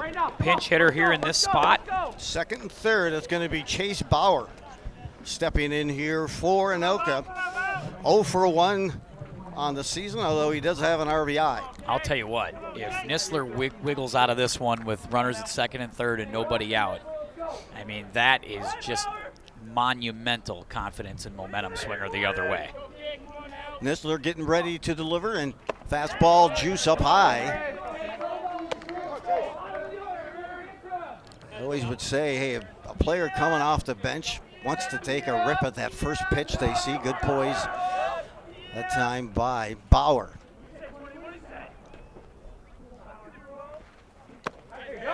Great location. Always worry a little bit when you get to that slide step from the stretch with guys on second and third. If you try to bounce one in the dirt here, you want to keep your eye out for potential pass balls, wild pitches. 2 on, top half of the 6th. Anoka swung on and missed, just a bit behind on that pitch was Bauer. Nistler brought a little extra zip on that. Of course, if you get up 1-2, you don't have to worry about bouncing a curveball in there. You can just keep firing the hard stuff. Hence where he's at right now for Nistler, a 1-2 count. Trying to escape the 6th. Just enough of it. No, but that looked like me and MLB The Show just trying to fight off one here. Just mashing that X button right there. That converged on that swing by Bauer. Pitch by Nistler. We are still at 1 and 2, 2 outs. Runners at second and third for Anoka. Bauer goes up high and chases the fastball. Nistler unbelievably gets away and comes out of this inning untarnished. And then we're still tied at 1-1. Boy, that is, I mean, that's a gift. That was a gift right there, and that's going to be one that if the Tornadoes don't pull this game out, they will look back at that inning and say, man, well, really the last 2 innings, and say we had some opportunities there, and we didn't take advantage. Wow. Second and third, the last couple of innings. Opportunities to get a look. It's coming up here for the Huskies. Huskies got some games coming next week. They got that now. They've got the stretch of games before in a 5-day stretch with Champlin Park, Maple Grove, Bemidji, and Rochester Mayo. Also a game there with Armstrong mixed in as well. But it's going to be a busy week next week for Andover. That it is. You get a look. I believe we're going to be able to carry that one next week with Champlin Park. Anoka has home. They're going to have some home games. Spring Lake Park Blaine coming to town, and then at Roseville, at Coon Rapids, at Maple Grove over the next week and change couple of weeks. Absolutely. As you see, the QC schedule is exactly as you say. Andover, Champlin Park next week. Then some lacrosse action as Coon Rapids faces Champlin Park, and then some more softball as we get a look at Centennial Champlin Park, and then girls lacrosse for Anoka Andover. So lots of stuff coming your way. Absolutely. As we get a look here as Nedlin takes his last toss, bottom of the 6th, and Andover will send the senior Teddy Heller to bat. He's had a rough outing and 0 for 2, but he's got a new pitcher taking a look at this time around. Yeah, Nedlin has worked 2 pretty good innings so far, right?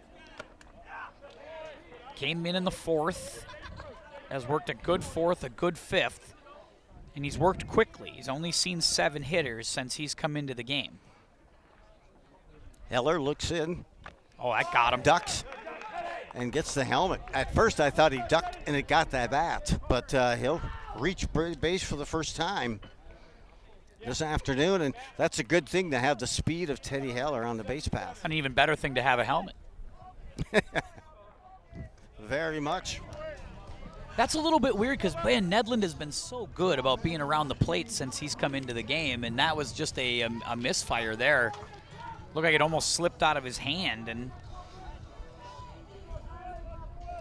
pinch hitter now for the Huskies. Number 3 stepping in. That's Clough.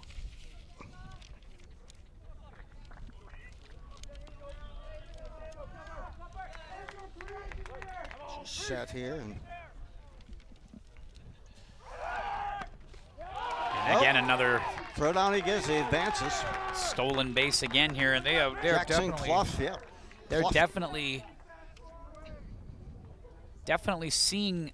They're picking up the pitcher's movements quickly as the Huskies have been stealing. That's their 3rd steal of the day, 3rd or 4th actually. I think the 4th if I'm miscounting here. Clough 2nd. This is his 3rd at bat of the season. He's 1 for 1. Also has a walk. And a good look here. Also, excellent goaltender. It's a pretty good move there from Nedlin as he kind of snapped that one down towards 2nd. Poser was waiting for it, but back. Not a huge lead off 2nd that time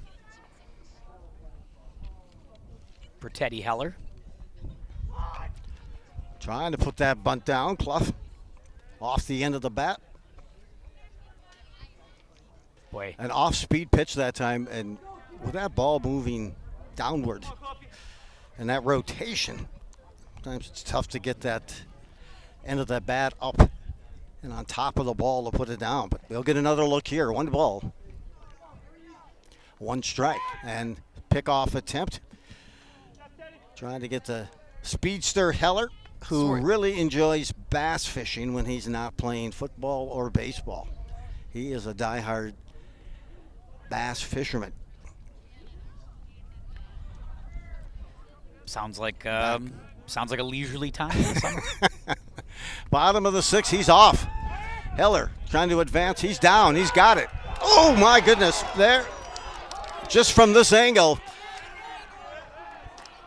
And it looked late out of the glove of Jagger, but it was a strike down there when it did finally leave his hand. And he and Pete Anderson a bit on the apoplectic side here as he looks over at the base umpire. Needless to say, that's a huge out. Of course, the angle from here was, you could see it there, but you couldn't tell if a tag was applied before his foot got to the base. I did think he had that stolen, but they had the call on the field a lot closer than what I was. But so now, 2 outs, and Clough. Good job by Braden Cherry to slap that tag on from Jagger.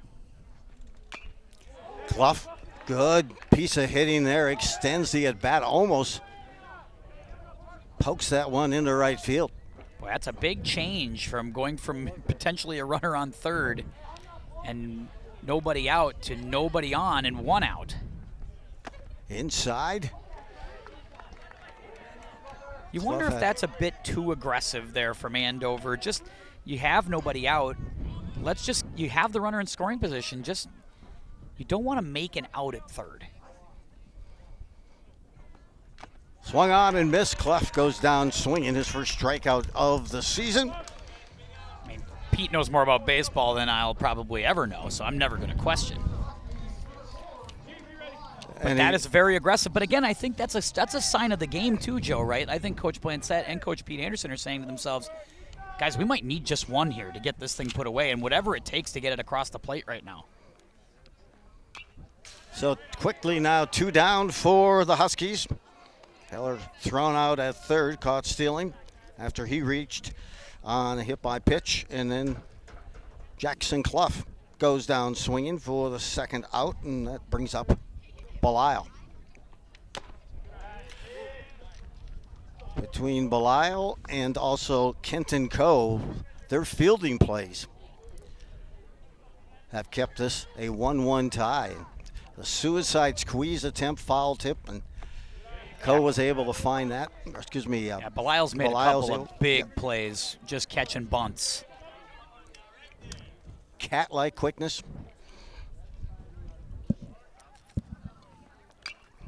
Just missed on that swing. Belisle looking for that first knock of the season. He'll be followed by Jackson Knutson. Or it looks like they may have a pinch hitter coming up next here. That would be Hunter Besky. Oh. Called out and a punch out. And Andover is retired. I feel like there's going to be a burst of runs here in the 7th because both teams have like surged and gotten to that. It's so close, but unable to cross the plate. We're tied 1-1, coming back with the 7th here on QCTV.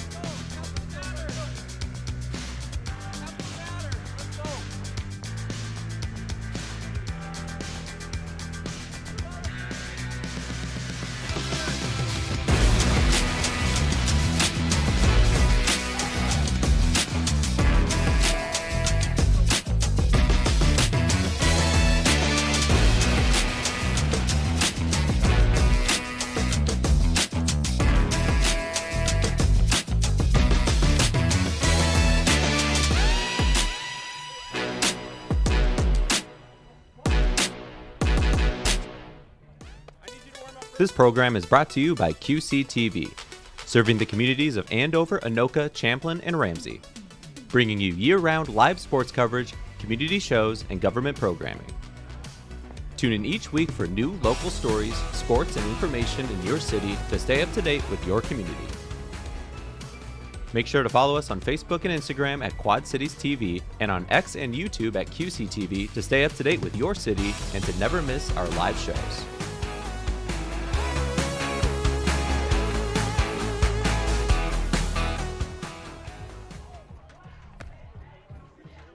For the 7th, Joe reeling along with Tim Anderson.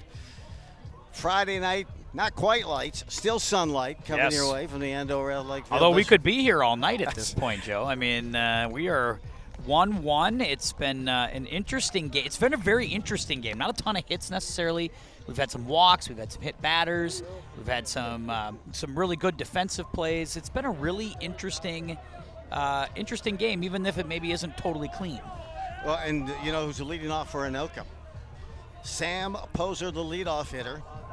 He's contributed in so many ways. He's reached base every at-bat. He's And with 3 for 3, a couple of hits, a walk, scored the lone run.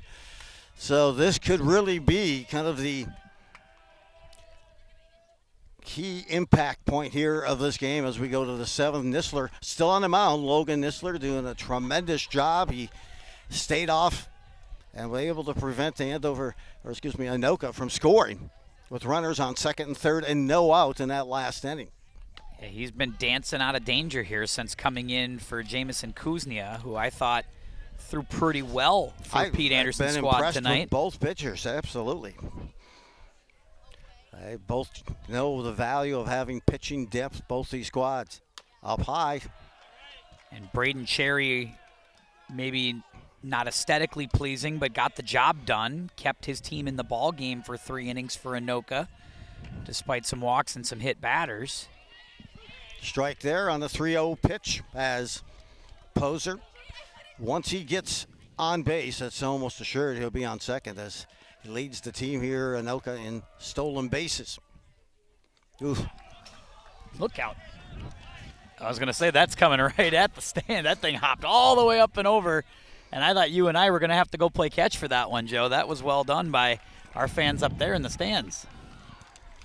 7th inning starts off another leadoff opportunity here for Poser, who has reached base all 4 times this afternoon. Couple of walks, couple of hits, nudging back up to 500. Now, you don't see this often, Joe, but because that went out of play, Poser gets second. You're right. On the walk. You're right. So that is a very, you just don't see that very often, that a ball gets up that high. And at this point, you're looking and thinking, okay, I've got Braden Cherry coming up. Cherry, not the best afternoon for him. He's also one of the team leaders on strikeouts. Came in 1 for 8 into this game, hitting 125. Probably a good candidate for maybe a bunt. Could be, yeah. Then you get Frecking back up there. Frecking certainly overdue. He has struggled this afternoon with the breaking pitch. You know, or you definitely you'd love to get the runner to third. That's no matter what, right? You'd love to be able to do that.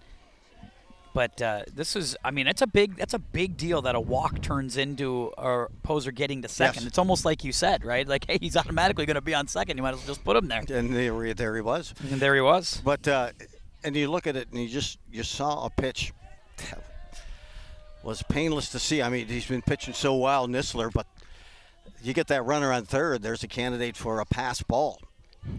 Poser. And there's the bunt. Down the third baseline, just foul, they'll reset. Lot of spring off of that bunt. Yeah, at least that one went down, so that wasn't going to be caught. And that's been an improvement, at least for Anoka, as all the bunts have been up in the air and been able to be caught. So you can at least get it on the ground. Now it's just about trying to steer it in play. There's no dirt down the base paths here at Andover, so it's all grass. So if you can get one on the line, it'll just die. There's the bunt again. That's the perfect spot. Excellent bunt. Throw down the first runner right there. That ideal bunt. That's exactly what they were looking for. Good job by Belial to make the play. But just get it to die right on that grass, and that's exactly what happened. Perfect one right up the first baseline. Poser takes third easily. And now, speaking of guys who have struggled a little today, it's Evan Frecking. He struck out twice, grounded to third. But it all could be erased right here with a good AB. Absolutely. Fielders are on the grass here for Andover. Anoka is looking to take their first lead of the game. They've trailed and then tied. Poser, you can tell here's the thing, you want to throw breaking pitches maybe to Frecking, but then you risk a pass ball. Yeah, you do risk it, and he's going on first movement if he sees one. Look out. Fastball, he got what he was looking for and pulled it foul just over the head of head coach Blancett. Wind has gusted big in this game, Joe, but now it seems to be just sort of steady, a little breezy. 0-2 delivery to Frecking with a runner on third. There's that breaking pitch. Beautiful save by Belial. Wow. Got the pads out there Flash the leather of the mitt. My goodness. That is trust right there was from coming Nisler. right at me, and he sprung. What range. Takes a lot of trust to throw that pitch. Another one. Fastball punched out Frecking. A frustrating afternoon for Evan Frecking. Came in hitting .429 and leading the team in RBIs. And yeah, you got to get your hats out now after that. 3 strikeouts. That's a tough one. Hang with him. But a little hang dog from Frecking as he heads back to the dugout. And now a big moment here for Marshall Rassett. Rassett as well. Didn't chase. He's chased a couple of times on the previous pitches. Last time, remember, he was at bat when Kenton Coe made that beautiful play at short. This one back again. This one they cannot come down with the Huskies in the field. A base hit big time. Marshall connects and gets the go-ahead run. This time, he tried to keep it away from Coe. I'm sure he intentionally did that. You know, it felt like that was a really good piece of hitting. Just put it right up over the third baseman's head, and Marshall Rassett comes up big. And after kind of a couple of defensive lapses a couple innings ago, that has to feel pretty good. Come up in a big spot, make a big play, bring a run in, get the lead to the Tornadoes. Hunter Brunner comes to the plate with 2 down, and that's a 2-out clutch hit in the 7th. Very clutch indeed. And it started on the walk and the pass ball that gave that Poser. loomed large. That a rare pass ball that gets over the top of the backstop, which you just don't see, just really changed the complexion of the inning. Rassett right now, the go-ahead hit. And this one's lifted to right. Law looks like he has that. Captures it, and we have 6.5 in the book. Anoka has captured their first lead of the game, and they've waited to the top half of the 7th. Sam Poser has scored both of the runs, and I'll tell you what, he's quietly but in a big way contributed here for Anoka. He's 4 for 4 as a leadoff hitter. 2 walks, 2 hits, and 2 runs scored.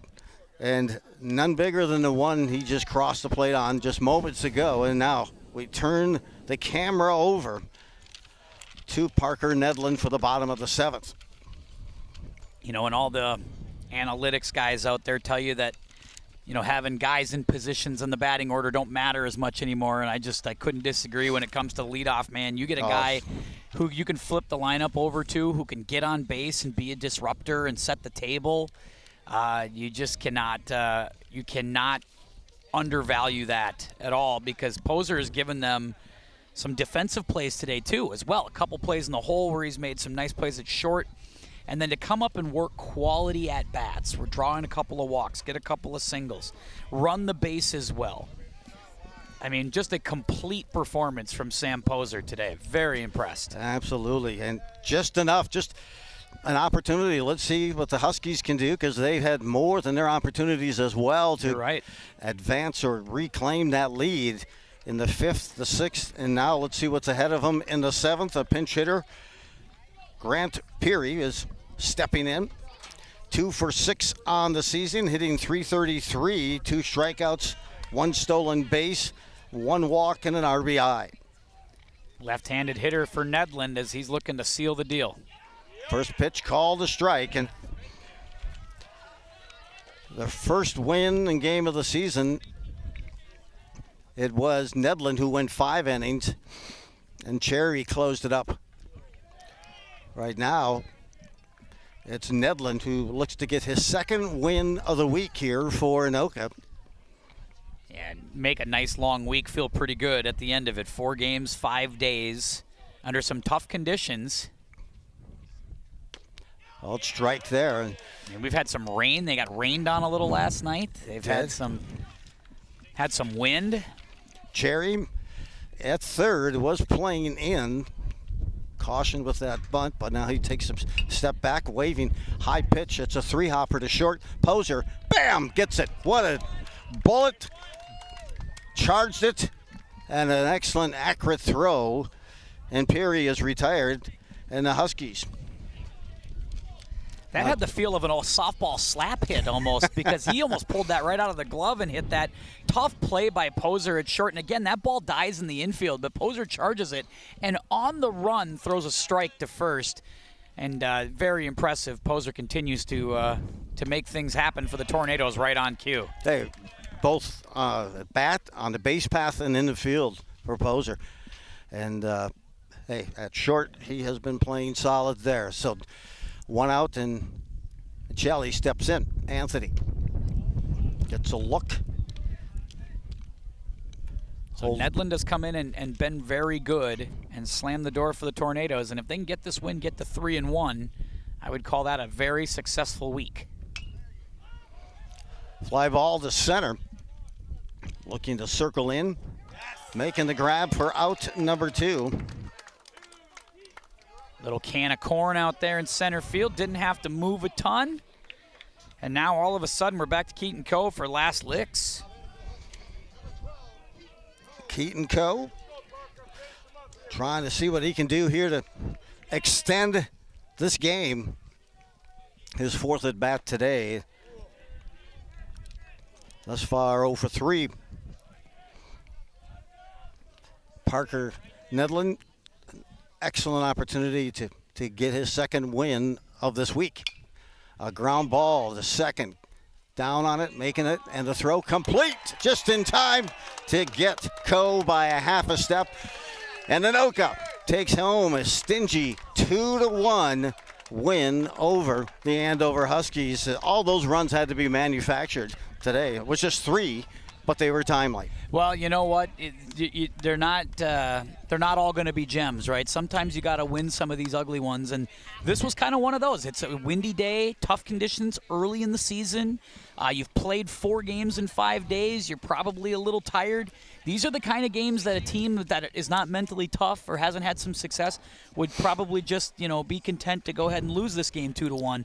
But instead, the Tornadoes come out the other way. They fight through it. They get a big hit when they need to, and they win the game 2-1. That speaks to mental toughness and a nice win for Coach Poinset's squad. And the Huskies, unfortunately, had some timely errors also that helped contribute to it. A pass ball, which considered as an error. So 2 unearned runs on the afternoon, but it was Poser who scored both of those runs. 4 for 4 on base percentage.